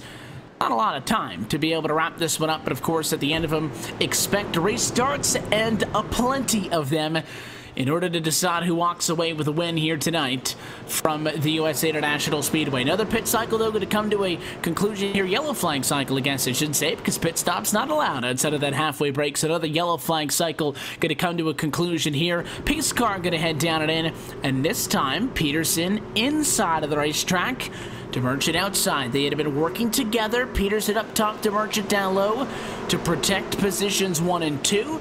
Might be a little bit early to throw that to the wind. We'll see what they've got planned here, though, with the 23 truck at the inside of the racetrack. Obviously, they communicate because they leave right on the dime with each other. And DeMerchant lifts a little bit into the corner, looking to tuck down in line. Peterson 1, look for the 6 of Tommy Ryan to try to shake things up. Nice drive into the corner, but can't get it. DeMerchant still second. That number 54 of Kenny Lowry really dug it in right there, and he does it again. Gives a little tap to the 25 of Kyle Manger, and he's gonna get that position from him now. You see him just going down that front stretch on that low side and able to clear him. Going into turn 1 now, getting a little loose, the 25. Oh, wow, what a save. What a save by Kyle Manger, but also losing a lot of spots. One of those trade-offs. You don't have a wrecked race car, but you held on to it. The 25 up top is now in a Hornet's Nest, trying to pinch down the 20 to Nicholas Caldwell as he hopes to not fall any lower than 10th position. We'll see if he can do that up at the outside. That's the 20 to Caldwell down low. Manger had the advantage last time by the start-finish line, and the outside has been one of the better places to be late. Look at the 28, though. Really tight into the quarter, and the 25, great piece of driving driven by Manger to recognize that. If he stayed at his regular line as they get into each other again, the 28 pushing up would have turned him. The 25's keeping an eye, though. I'm sure he's not appreciating what the 28's doing, but he's staying out of his way, and that will give Caldwell the position, but the 25 truck just staying alive. Yeah, and, you know, great presence of mind to notice that and be able to, you know, keep your head cool a little bit. You know, you got a little bit of a contact right there, but you see Matt Cucker now taking advantage of Kyle Manger, but we're going to have to see how this all works out. Coming into turn number 1, you see the 3 of John Mignacca trying to take advantage of Kyle Manger. And not to kick somebody when they're down, but if you got somebody making a mistake, that's exactly the situation that you need to jump onto and take advantage of. If you're that 3 of Mignacca, don't sit back, make it pretty. Just try to get to the inside of the 25. Anytime you have a big slot, and even though getting a nice save like that will make you feel good, anytime you get knocked down a line like that, if you're somebody like Manger, you get out of your rhythm, and rhythm is something that's very important at a racetrack like this, and really keeping that driver on their toes, not letting them settle back in is a big thing that you want to take advantage of if you're somebody trying to get by him, although it looks like Manger's going to be okay in P12. Yeah, he's hanging tough right there, and, you know, that's a very, very great dealing with what he's had given to him from, you know, what he had earlier on, and looking back towards that front of it, we still have single file throughout the top 10, and Matt Cucker still looking to see if he can get around Nicholas Caldwell to get himself back inside that top 10. Still got a little bit of racing left to do. Gonna have to watch those tires as well. And they're going to start to work into the situations that we saw when we got towards the halfway point in that first run on the night, where the tires start to get a little bit worn and things get some excited into it. They got a battle now for P10, though. Caldwell funded with Matt Cucker. Both of these drivers have had some ups and downs tonight. Caldwell at a race side P10. Obviously, Matt Cucker involved in that accident that brought out the most recent yellow. He's trying to get back into the top 10, and I think he'll be able to do it on the inside here. Caldwell's going to go a little bit high. The 69 gets that spot, and not much of a fuss from the 28 truck. He might look for the crossover here, and he will. So Cucker gets the spot. 28 wants to play ball, though, to the inside, trying to make it side by side. Gets there in the center, but I think Cucker's going to get the better of him down the back, and he does. Back into the top 10. And as I said, he's going to be able to, you know, get back inside that top 10. Let's see how long it takes for him to maybe catch up to that 9th position, but he's still got a pretty decently beat up truck, so we have to watch for that as well. He's been able to hang tough going all the way around from the restart to now, so, you know, maybe we're starting to see something come alive for Matt Cucker. Starting to see a little beast of it going around. This is on track, knock on wood, to be a long green flag run. You know, you're starting to see a lot of give, not as much take. But, you know, coming down to the last few laps, you're not going to be able to see that. As a battle that we got going on is between the number 3 and the 84. That's Theodore on the inside going to turn number 1. We'll have to watch for that as well. Working lap number 141. And it was Theodore who went to the inside of Mignacca 2 laps ago to start this side-by-side battle, and they continue to fight right now on the racetrack. The 84 and the 3 both have some obvious visible cosmetic damage, have had a rough go-through so far tonight, but, you know, for John Mignacca in a position where he could be the biggest mover on the night, might win Hard Charger. I think he's losing that by like 1 or 2 spots at the moment. He's gone 29th to 14th. That would be plus 15 positions driven. That's second only to Paul Henley, who's actually behind him on track, but has gone 34th to 17th, so plus 17 positions. So he's had a fantastic night. You know, if you're running in 14th with a damaged race truck, you might not think that you're having a good evening, but for Mignacca, he's made great strides so far. I will commend you on doing that quick math right there, because that's a lot of numbers that I can't crunch in a short amount of time. But Theodore able to take advantage of Mignacca coming down into the front stretch. Now we have another battle going on right now. I believe the 34 machine could be a lap down. And we'll see. The 34 Devin Morgan is now a lap down after finding himself in some of those issues. So he is 23rd position currently on the racetrack. Obviously, the damage involved from nosing into the inside ball has really hurt that 34. And one of the drivers who was a staple marker all night at the time of the contact, was running inside of the top 4, now finds himself a lap down in 23rd spot. He may be the only truck not on the lead lap that is still on track. I think everybody else, 24th through 35th position, are not actively on track. So he's the only driver out there off the lead lap. Not the worst of news. It means if you get a yellow, you're the lucky dog. But I think the damage that's going to persist for the rest of the night is going to be the real thing that hurts him. Yeah, absolutely. You know, you're going to have to also keep track of that all night long and, you know, try to keep your stuff out of the wall even more and try to keep your stuff out of those lead lap contenders. But, you know, it's also good to see that a lot less drivers are on track and they're able to do some good racing here. But Matt Cucker is actually catching Derek Paulson, so he's about to give him a little run for his money, maybe coming into turn 1 or turn 3. We'll have to see how he enters this corner differently from Derek Paulson, but he's catching him for sure. And that's all you can hope for, is just to try to make up some time here, make up some time there, and hope that when it's all said and done, you find yourself in a position that you could be happy with. Next time by, we are going to be at 50 laps to go in tonight's Hall & Anks 200. Peterson is open back up a 7/10 of a second gap. We like to question, you know, Demergent's fast, Ryan's fast, Adams is fast. Are they fast enough to get Peterson? They haven't seen long enough runs to size themselves up, and you get a small breakout like this, and Peterson continues to look like the best truck on the racetrack. I don't think if you're Demergent or Ryan, you'd really be holding anything back at this point, although short runs at the end, late race restart, you never know. But Peterson with another 2/10 in the back pocket that time is a blistering pace out front.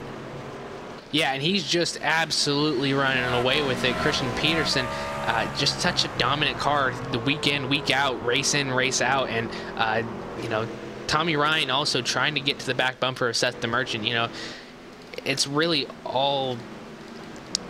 He's trying to get to the back bumper, but it's really hard to keep that balance between pushing it to the limit but not burning your tires off too quickly, you know, saving them for those last 10 laps like he said he was going to.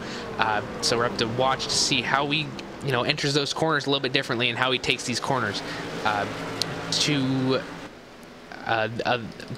Demergent, excuse me, was watching Matt Cucker right there, and you know, he's getting really close to that back bumper. You see him going down below the number 5 machine, and here he goes. He's going to be able to clear him quite possibly in the 28. Also going to be able to get to the lower side of that number 5 of Derek Paulson, and now Cucker is up to 9th. And the 25 of Kyle Manger there as well contacted that battle for position. And well, that goes right back to what I was talking about when we saw the earlier incident in this race with Matt Cucker dropping back a little bit, is when somebody loses some momentum, don't give them an opportunity to get their feet back underneath them. Just jump on them, and that's exactly what you saw as Derek Paulson goes from what was 10th position, in fact just 9th position 3 laps ago, to 13th, as once one truck got by him, a ton of trucks jumped on him. He lost 4 positions just like that. Yeah, it's really, really difficult to find your way around, you know, to let a driver through that you can see is faster, but also, you know, keep a spot as well. You know, you saw the number 5 machine of Derek Paulson give a spot to Cucker and then lose about 5 or 3 more after that. So, you know, you got to, again, finding a balance. Inside of 50 laps to go from the USA International Speedway. Is this going to be the run that stretches to the end of it? A good bit of separation amongst everybody on track, but you would think that works in your favor, and it does to a certain extent. But of course, as tires begin to wear thin, as the laps begin to wear thin as well, and drivers get a little bit more and more desperate, they might be trying to make moves from a truck length or 2 back that might not be the smartest. We've seen a couple of those instances so far tonight. I'd keep an eye on second right now, though. Seth the Merchant's definitely lost touch with Peterson. He's over a second behind, but Tommy Ryan's right behind him. This could be good for second and third here. Yeah, Tommy Ryan trying to get, you know, trying to get back to that position that he was in earlier, you know, trying to get, you know, back into his rhythm, and he's gotten closer to Seth the Merchant, that's for sure. So we'll have to see, you know, if he can get to that back bumper enough and see if he gets a little bit more impatient as the laps wear on. And Seth the Merchant is just a dominant car, as well as Christian Peterson. So I don't know if anybody will be able to catch him without another restart. But you know, it's just fantastic to see these drivers do what they do best. And this, I think, second and third is a big battle, because we didn't see it on that last one. Peterson him on the inside, the Merchant still checked up to get in line. That was more so, I think, a self-preservation move, but especially when Peterson was going up top, giving Seth the bottom, and they were working to protect 1 and 2. And we heard it when we talked with Tommy under that yellow and the red flag of the halfway point, that it's going to be tough to split those 2 up. A long green flag run is exactly what he wants, because on the restarts, they work very well together. DeMerchant's on his own right now. He cannot rely on Christian Peterson to help him out. If Tommy Ryan could get to second, and then you'd get a yellow, you would split up that dominant duo. That might be the thing, the crack of the ice that shatters the iceberg, if you will. Because if you can split those 2 up, you put them in an uncomfortable and an unfamiliar position, because they've been 1-2 for the better part of now half of this race. Peterson's been up front for all of it. If you can just add an extra variable into that, get yourself onto the inside or the outside in a run down to turn 1, that could be big. So I think Tommy Ryan right now trying to get around to Merchant, the biggest battle for position we have seen yet tonight. Yeah, absolutely, I agree. But, you know, maybe you're going to want to get 2 cars around Seth the Merchant to break them up even more, because, you know, even if you're in 3rd place, you're going to be able to get a good jump along with Christian Peterson if they're talking to each other. If you're in 4th, you're going to have a car in front of you and a car to the side of you, so you're not going to be able to do a lot of action with that. But, you know, I agree with what you're saying. You know, split them up quickly to, you know, throw a little wrench in what their strategy is so far. Seth the Merchant and Christian Peterson are really, really just working well together, like 2 peas in a pod, if you will, and keeping Tommy Ryan at bay.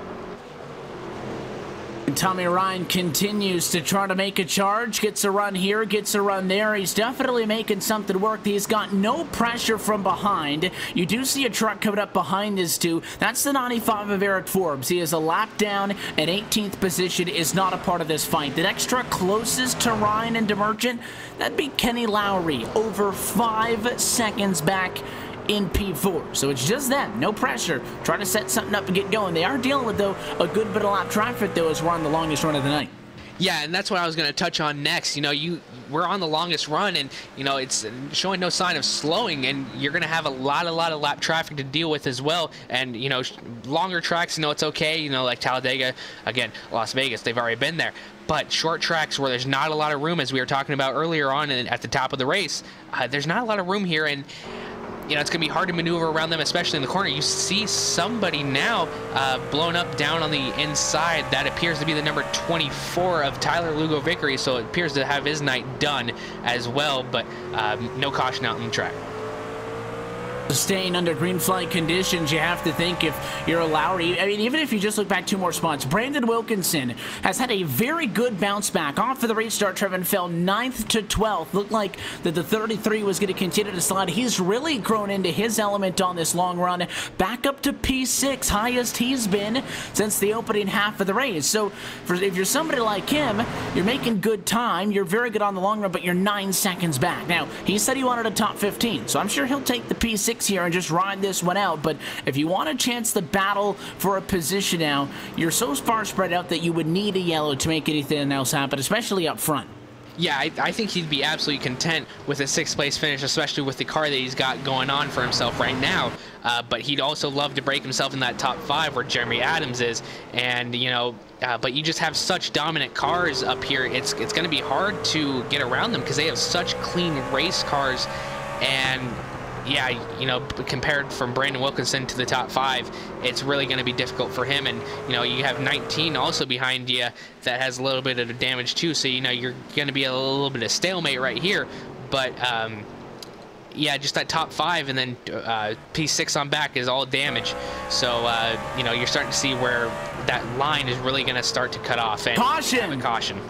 29 laps to go. The yellow flag is out, and it is John Theodore, the driver of the number 84 Chevrolet. We followed a battle that he was in earlier on in this run, and it is going to be a single truck spin from the driver in 12th position. That'll completely change the pace of this race. He was trying to get up to the 25 machine, battle for position with Kyle Manger for 11th spot. Just got a little bit sideways, spun it down the back straightaway. A hard hit to the inside wall. A lot of black smoke pouring from the back of the 84 as he limps it down to pit road. But just like that, is a brand new race with 30 laps to go. Yeah, again, short track racing, anything can happen here. And, you know, this just goes to show that anything will happen. You know, we're going to have a brand new race, and it's just going to be amazing to see how these guys up in the top 5 or maybe in the even top 10, you know, maybe that we're going to be able to be scrunched up a little bit more. You know, we're going to see how much of a battle these guys can put up for themselves, and, you know, even give a reset to Matt Cucker. Now he's up in the top 10. You know, hopefully give himself a little bit more of an advantage, you know, able to be under a car and then, you know, just get a good entrance into the corner. But we'll have to see how Christian Peterson and Seth the Merchant take on this restart again, as well as Tommy Ryan trying to get into that top spot. If they could make that step again, Tommy Ryan wasn't able to get around to Merchant. I said if we were to get a late race restart like this, that getting that number 2 spot would have been a very big step in the right direction for Tommy Ryan and, you know, or for Kenny Lowry to shuffle things up. Tommy Ryan, somebody to get around to Merchant instead.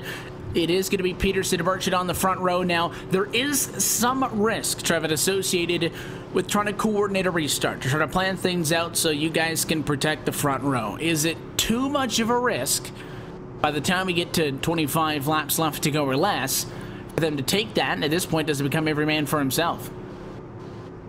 You know, I think that there's a fine line between teammates. You know, you're going to do everything that you can leading up to the checkered to help either or get to the finish, or, you know, keep each other in the top spots. But I think, you know, when it comes down to it, final 10 laps, final 5 laps, it's going to be every man for himself. Now, if you're in a position where you're too far away and you know you can't catch him, you're just going to start working for your teammate up in the top spot. But if we get a restart within 10 laps to go, it's going to be every man for himself. So we'll have to watch out for that and see how they work out as well. So the question is now, how many laps are you going to get of green flag action consecutively here? Because restart going to be just a little bit over 20 laps to go. I don't think it's a wild thing to say that we're not going to get all 20 of those laps of green flag conditions. So how do you prepare for this now? I mentioned when we got to the second half, Trevor, that these yellows were going to take bigger and bigger chunks out of this race. We are getting close on time with about 10 minutes left to go on the clock.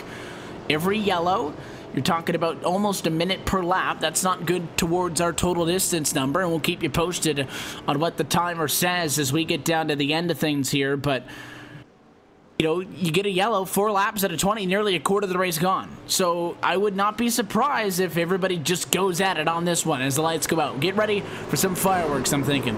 Oh yeah, absolutely. We're not going to get these 20 laps in under green flag conditions. I'm completely with you, because they're also getting talked to about the caution clock, or the time clock as well. And you know, it's going to get a little close, and these guys are going to start fighting for sure. Pace car down and in.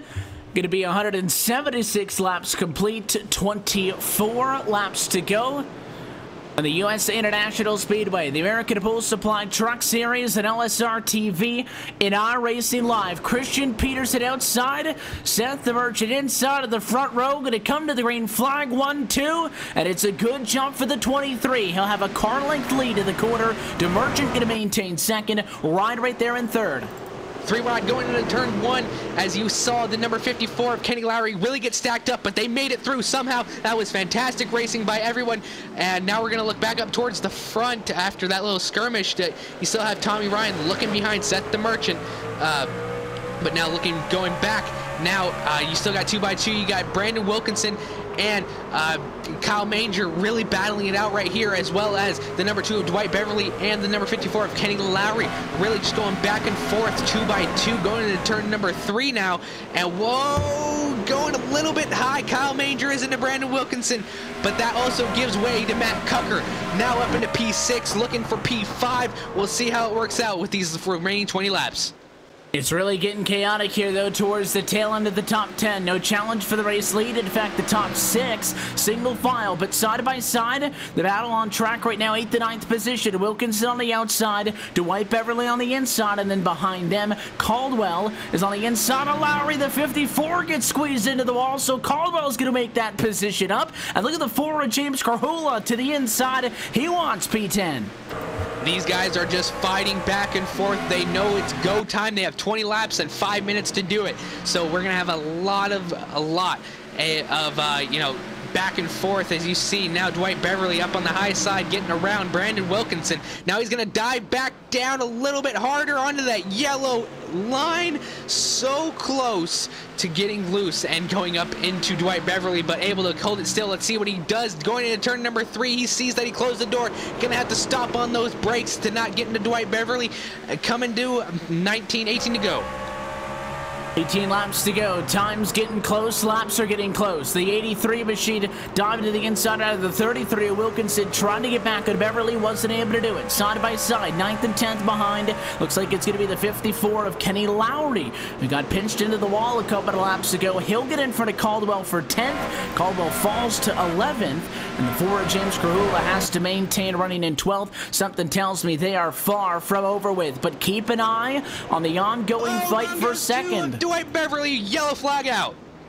The 4 of James Carhula had a little bit of help there going into the corner just behind, just as you thought that battle had been over with. The driver that got turned was Dwight Beverly, who was in 8th position. I didn't think there was contact, maybe a little bit of it. The 2 car got sideways, and he was right in front of the 4, who had nowhere to go, and a relatively minor spin. At that point, though, watching all of that, then what happened off of the restart, really just a matter of time till something happened. Yeah, he was just looming there. You could see it happening. You could see the intensity build up, and it was only a matter of time before that bomb went off. And, you know, it was just that time, and, you know, you just can't keep on battling for that hard for that long until something happens. But you know, we're gonna have to turn our attention to the clock now, because we have 17 laps to go, and we're gonna have to be pacing for about 4 laps. We'll do our best to keep an eye on just exactly how much time is going to be left on that clock to the end of this race. Race started about trucks are on the grid an hour and 42 minutes ago, but the hour and 45-minute timer does not start until the green flag comes out. So my timer is going to be ahead by just a little bit. You can keep an eye on the ticker up at the top of your screen. It should know, and we saw that earlier when we get the first yellow, laps went down to 192, back at the 200. It should be able to keep an eye on the time, and if it does not think we're going to be able to to get to 200, when I say it, I mean the computer, the iRacing system, then it'll update for you to let you know if we're going to have less laps to the end. Obviously, white flag will come out when we get the last lap in this race. So that's going to be your and probably our best bet on tracking this one, because it's going to be really tight here at the end. Yeah, it's gonna get down to the wire. You know, it's getting really good. But you know, seeing all these cautions, it was only a matter of time before this time penalty came into frame. So you know, it's getting crazy. Peterson to Merchant, Ryan, Adams, Dalton, 1, 2, 3, 4, and 5. Trevor, do we see the 23:57 to hang on, or does somebody finally break through here in the closing laps? You know, I think these guys have been so dominant all night long, especially on the restarts, and you know, it's just it's not gonna stop. It's gonna be you know, the Christian Peterson and Seth the Merchant show to the end. I have a feeling Tommy Ryan has just been putting in work so much, but you know, he hasn't been able to make any ground up on him. Nevertheless, it's not 10 laps in, but you know, you know that the clock is in the back of your head, and you know, and he's still not pushing as hard as he can, or if he is, it's just not enough. So these guys have just been dominant all night long, and they will continue to be dominant all night long. Working a caution flag at number 13 on the evening. Peterson knows that he's going to have to go through the motions at least one more time. We will get to the restart. The question is, from that point, will you be able to race it out to the end? I think if we go green to the end of this race, so let's go out on top of the pace car and we get set for 12 laps to go. I think if we stay green, we should be able to make it. But I think if we get an additional yellow, that would all but just wrap this one up and probably pace to the end. I'm sure Christian Peterson will take it out of the way. He's been fighting hard for nearly an hour and 45 minutes. He started up front, and he wants to finish up front, but he might just have to go through one final restart to be able to lock up a second win for him on this 2018 CEA American Pool Supply Truck Series campaign. Pace car down. Peterson wants the inside to Merchant. Right on his door up top. American Ethanol green flag as we're back underway. Going down into turn number 1, Christian Peterson again with a fantastic restart. Tommy Ryan trying to get to that back bumper of Seth the Merchant, but it's not working as we have a little bit of contact in the back between everybody. But everybody, again, able to keep it under control. Matt Cucker still fighting for that 5th position as you see him trying to duck down to 25 of Kyle Manger. Gets a little loose, able to keep itself, and we're just getting a little bit started.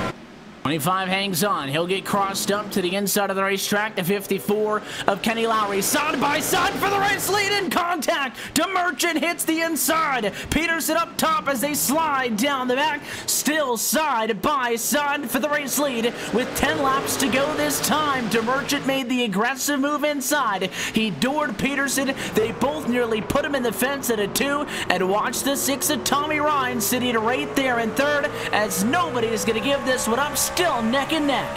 Yeah, absolutely. Tommy Ryan is loving seeing this. Maybe just laying back just to see how long it's going to take for them to start battling it out and, you know, maybe put each other in the wall. Getting so close coming out of turn number 4, but they're still side by side. 8 laps to go here at USA International Speedway. Seth the Merchant led the last time by. It's the first time somebody not named Christian Peterson has led a lap tonight. He led that time as well by just 2/100ths of a second. The outside has been the place to be all night, but the 57 is squeezing contact at the line. Still De Merchant by 7/1000ths. He is not giving Peterson any room on the outside of the racetrack, but the 57 doesn't have the speeds on the straightaway, and that's what's making it so tight at the line. More contact. That one's going to move Peterson up the track, and De Merchant clear for the race lead. Keep in mind, these guys are teammates, but when a race is on the line, teammates mean nothing anymore. Now Tommy Ryan gets a little bit of contact into Christian Peterson, moves him up the track, finally in a 2nd position, but Christian Peterson looking down on that bottom side. Let's see if he gives some retaliation. No, not quite yet. Maybe a little bit. There it is. There it is. Oh, Christian Peterson getting a little loose. This is amazing racing. Coming on the inside, you just have to hit him in the door, move him up the racetrack. That's what De Merchant did to get Peterson up and out of the groove. He'll slide up high, clear him, but the 6 ain't going to roll over either. Run to the inside, and there it is. Tommy run around. Christian Peterson around at 5 laps to go. They wreck in the fight for second and third, and a yellow at 5 laps to go. DeMerchant, the lone man standing in front of the field, late here from USA. You could just see the intensity building lap after lap, and it was only a matter of time before that started. And you know, you got to be frustrated if you're Christian Peterson. You know, you just had a dominant night and you just get turned by the number 6 of Tommy Ryan, who's been trying to get inside that top 10, or excuse me, the top 3 all night long, and he did it. But oh man, such heartbreak. He swapped it out a couple of times. The 6 went back to the inside, and there's 2 drivers going for one piece of real estate, and for as hard as they were racing each other, surprised that it took that long for those drivers to get together. That's going to be all she wrote. Seth DeMerchant up at the front of the field, and he come across the line behind the iRacing.com pace car, and he made the move at the right time. Seth DeMerchant is going to be a race winner tonight from USA International Speedway, winner in tonight's Hall and Eggs 200, the 57 machine, going to take the checkered flag 3 laps shy of getting to lap number 200. This one will end on the time limit, and Seth DeMerchant parks it in victory lane. Captain Clutch wins it tonight. Back-to-back wins for him, his 2nd on the season. What a finishing stages of this race. I can't imagine that Christian Peterson will want to have a few words with Tommy Ryan after this, but all in all, great racing from Christian Peterson all night long. He was just up in that battle, up in the position all night long. But Seth DeMerchant again with coming in clutch, as he said. One of the more iconic finishes as Seth DeMerchant takes home the win from the USA International Speedway.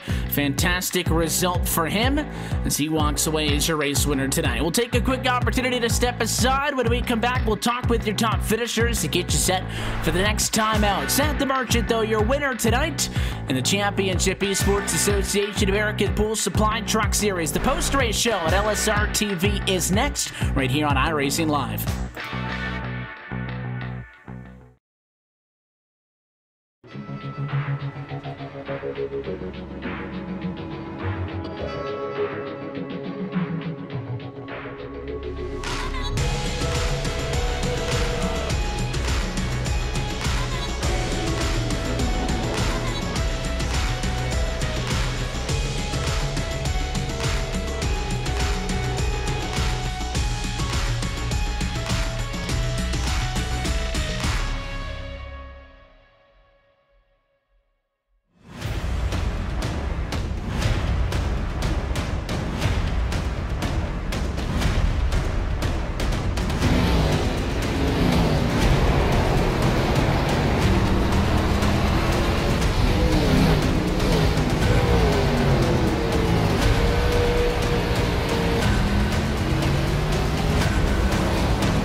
The Triangle's biggest sports event of the spring comes to Raleigh on April 7th when the Cars Response Energy Tour visits Wake County Speedway.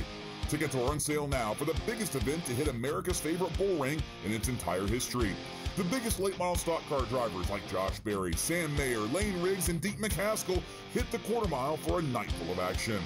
April 7th, the Cars Tour at Wake County Speedway. For more information and tickets, visit carsracingtour.com.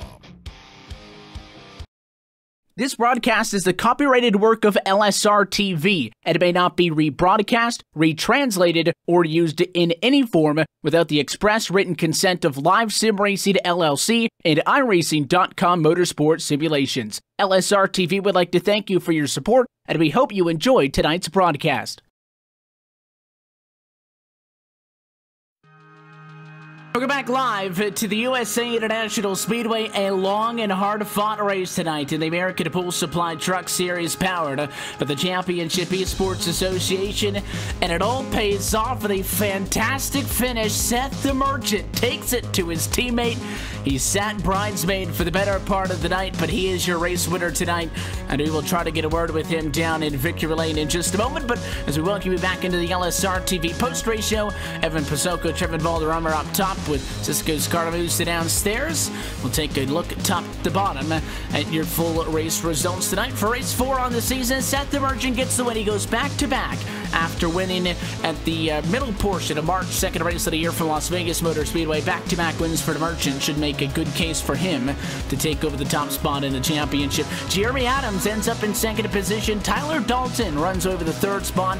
And how about Matt Cucker? Looked like he was going to be out of this race with damage, falling out of the top 10 late. He sneaks back in for a P4 result. Your big mover on the night does go to Nicholas Caldwell, who ends up plus 20 positions. Christian Peterson, your pole sitter, ends up in 6th spot. Tough pill to swallow for the driver of the 23 machine. You got Kyle Manger in 7th. John Mignacca in 8th.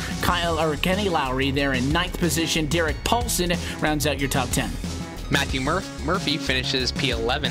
P12 goes to Paul Henley. He worked his way up from P34. Dwight Beverly, P13. P14 goes to Eric Forbes. Brandon Wilkinson, P15. P16 goes to James Krahula. P17, Tommy Ryan. That is your last car in the lead lap. Now one lap down, finishing 18th, CJ Mason. P19, Timothy Adams. And P20, Tom Morano. And continuing on through everybody at this point, over 19 laps down, basically out of this thing. John Theodore was on track in 21st, so was Devin Morgan in 22nd position. That's about it, though. 23rd for Tyler Lugo Vickery with Jimmy Watkins, David Akillo, 24th and 25th. 26th is Billy Tungate to P27 for John Lade. Travis Powell, 28th. William Kempfin, 29th, and 108 laps down, 30th, Dustin Turnage. 31st goes to William Roberts Jr., Sean Cross 32nd, Bo Givens 33rd, Randy Yoakum 34th, and Dustin Dean 35. Complete look top to bottom at your LSRTV full race results. Let's head trackside and take a chat with the driver of the number 57 machine. Seth the Merchant is your winner tonight from the USA International Speedway. Seth, congratulations on the win.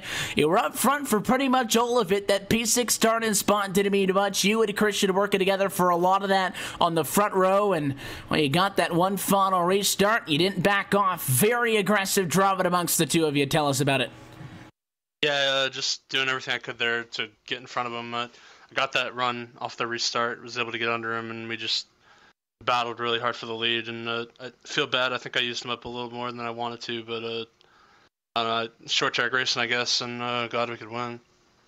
Obviously got on the inside of him. Just tell us about the strategy working both lanes. Obviously, he was up at the outside for a lot of those, and you guys would tuck in line single file. But at the end there, for as many of the passes that we had seen happen up on the outside, it seemed like being on the bottom gave you the upper hand, because if you pushed up a little bit, it was right into that guy's door, kind of loosened him up a little bit. Was the bottom the place to be, or did you feel like he had the advantage and you had to compensate for that a little bit by getting a tad bit more aggressive? Yeah, after the cautions, the top would cool, or the bottom would cool down, and I think it would become the preferred lane. So I'm pretty sure I had the advantage there. He was faster than me all race, but we were very close, and I knew if I could get beside him with the way the bottom was there off the restarts, I had a chance, and I don't know. Obviously, a good start to the season for you and the entire team. Christian with the win at Daytona. You guys last time out from Las Vegas, 1-2 at the points tonight. Almost a 1-2 finish, but for you specifically, back-to-back wins in this American Pool Supply Truck Series on very different racetracks. We spent a lot of time at the start of this evening talking about how this schedule is going to include a lot of these kind of races, shorter tracks, and, you know, staying away from a track that's heavily influenced by cookie-cutter racetracks. You guys had success here tonight on the short track in this big old truck. Is that something that's going to continue? Yeah, and kind of worried for VIR next week. I don't even own the track, never turned a lap there, so I have no idea how that's going to go, but I'm really looking forward to all the dirt tracks. I feel like that's really my specialty on here, and can't wait to do those. We look forward to checking out the rest of the season. 3 down, still a long way to go on what is going to be a 30-race calendar in all, but it was a well-deserved and a hard-fought victory for you, so we'll let you get out of here, catch your breath, and celebrate. But before we do, as always, Seth, the sponsors and the shout-outs. It makes it happen for you in the 57. Just all the guys at Vinci Racing running tonight, Christian Peterson, Jeremy Adams, all the guys on our team, Matt Cooker, all finished pretty good tonight, and Peterson Irrigation for me on the truck and 6-man race cars. Peterson Irrigation definitely got a lot of screen time tonight, Seth. We always appreciate when you give us some time here, though, post-race. Congratulations on the win. Best of luck going forward. I'm sure we'll catch up with you soon. Thank you. The race winner tonight for the USA International Speedway, Seth the Merchant, win number 2 on the season, back-to-back in Vegas, and now here tonight from Lakeland, Florida. Jeremy Adams was the third wheel in that late race battle, sitting with a front row seat in third. He ends up second, but it's all said and done. Trackside with him is Trevin. Down here with the number 89 machine of Jeremy Adams. Jeremy, you only had a set number of tires that you could take at lap 97. What was your plan going into tonight and knowing that you have to make it to lap 97 at a short track with the same tires? Just keep it clean and try not to drive the right front off of it. Just basically survive the first half and then try to save enough at the end and get to caution. And I really didn't have nothing for the top 3, but just try to stay clean and get lucky. I got lucky tonight, got a second place. Yeah, absolutely. And, coming from, as we were talking, Daytona, Las Vegas, and now to a not so traditional track that you see on the truck schedule, what was your thoughts going into tonight, and, trying to adjust yourselves in that first part of the lap or the first part of the race and, realizing what kind of track this was and then being able to adjust and continue on for that second half? I don't know. The second half was basically the same as the first half. The track didn't really change that much to me. We all thought the top line was going to come in, but it really never did. But I don't know. I'd rather run on a short track. I'm not very good on the 1.5 miles anyway, so the shorter the better to me. So it wasn't much of an adjustment.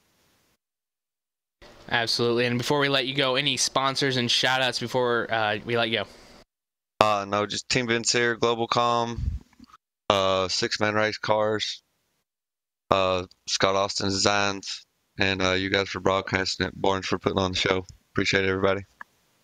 Absolutely, and now that was the 89 machine of Jeremy Adams. Now going to be talking with the number 19 of Tyler Dalton. Tyler, you had a great seat watching the rest of this race go down. What was your thoughts in the closing laps? Well, the thoughts of my closing laps there was, honestly, I was more worried about Matt Coker behind me, trying to hold him off for 5th place. Honestly, I didn't even have a 5th place car, much less a 3rd place car. I think I was about maybe 8th or 9th. But we had that stack up on a restart where someone missed a shift, and I was able to gain several spots for that. And then at the end there, all those 2 guys up front got together. I hate that because one of them was my teammate, Tommy Ryan. He ran up front all race. He deserved to finish 2nd or 3rd. But when it falls in your lap, you got to take it. Yeah, absolutely. And, looking forward, we have Bristol, Knoxville, and Virginia, these next 3 races on the calendar. What are your thoughts going into that as well? It's not really the most traditional stuff. Knoxville, not really, and then Virginia also not as much. So what are your thoughts going into that, and how are you going to adjust going forward? It's definitely going to be interesting. I've ran the trucks at Eldora and Volusia, never at Knoxville. Actually, never ran at VLR before. This will be my first time. Not really a road course guy, so if I can somehow manage top 15 there, I'll be happy. And then Bristol is always just a crapshoot, so we'll see how that goes. Yeah, we'll be looking forward to that. Before we let you go, any sponsors and shout-outs tonight? Yes, I would like to thank CMX, California Midwest Express Trucking, and Steve Troyer. He's the owner of CMX. You can check them out at cmexpress.com. I also want to thank Todd Kirkwood and Sim Marketing Solutions. They're the ones that sponsored this truck and paid my entry fee and make things happen. Then I also got to thank my teammates at Unacceptable Racing. I was honestly, racing with them is what I have the most fun doing. probably wouldn't be here without them. So it's always great fun every time we have a race. But yeah, that's about all. But that was a great race. Yeah, it was a very entertaining race to watch. Thank you, Tyler, for your time. And Evan, back to you up in the booth. Well, as always, a big thanks to our top finishers for allowing us to chat with the post-race. Seth the Merchant, Jerry Adams, Tyler Dalton coming on 1, 2, and 3. And, you know, for a race that had a good bit of restraint, at least amongst your race leaders, that was a short track finish. Two teammates roughing each other up. DeMerchant didn't go in there, didn't wreck him, didn't punt him. Just gave him a little bit of enough of a tap in order to move a map out of the way. And, of course, it was the less friendly non-teammate truck of Jeremy Adams who ended up mixing it up with Christian Peterson, who still gets a P6 result, but, again, at a very good night and probably should have deserved a little bit better of a fate than that, but that's what we saw tonight, the first short track race of the season. Trevor, not going to be the last one either. Oh, absolutely not, and not going to be the last interesting race that we have on the schedule. I'm really looking forward to seeing the rest of this and how it's going to play out. It's only going to get better from here. This is only a taste of what we have, so stick around for the following weeks. We appreciate it. And we'll catch you the next time out. The good news is, though, you're not going to have to wait 2 weeks to find us next here on iRacing Live. A little bit of a lighter schedule this week, but we will be with you for a special event this Wednesday, as our friends right here at the Championship Esports Association are hosting a super late model race. That one is going to be exclusive to CEA members, and you can find it right here on LSRTV and iRacing Live again this Wednesday, April the 4th at 9 o'clock p.m. Eastern Time, slotted right in there in the Cars Esport Tour slot, which will be back the following week. We're also on this Friday, the Southwest Construction Super Speedway Cup Series, and our Saturday night doubleheaders are back with the Outlaw Modifieds at 9 and the USR Trucks at 10 every Saturday. Of course, you can get a look at our full upcoming broadcast schedule online at www.livesimracing.com. But the best way to stay up to date with us and don't miss a thing for some behind-the-scenes action and some extra goodies, keep up with us on social media. That's a like on Facebook at facebook.com/LSRTV official, and by following us on Twitter at LSRTV. Until next time, though, on behalf of the entire team behind the scenes at Live Sim Racing LLC, for everybody at the Championship Esports Association, Kyle Barnes, and everybody else who makes the American Pool Supply Truck Series run, and of course for your broadcast team tonight, for myself, Evan Pasocco, for Trevin Valderrama, and our producer Cisco Scaramuso, I want to thank you for tuning in and congratulate Seth the Merchant, going back-to-back your new championship leader through 3 weeks of completed action. The CEA American Pool Supply Truck Series will return in 2 Sundays' time on April the 15th for the Bristol Motor Speedway. That race and every race of the American Pool Supply Truck Series can be found right here at LSRTV, your home for sim racing. Until next time, good night from Lakeland.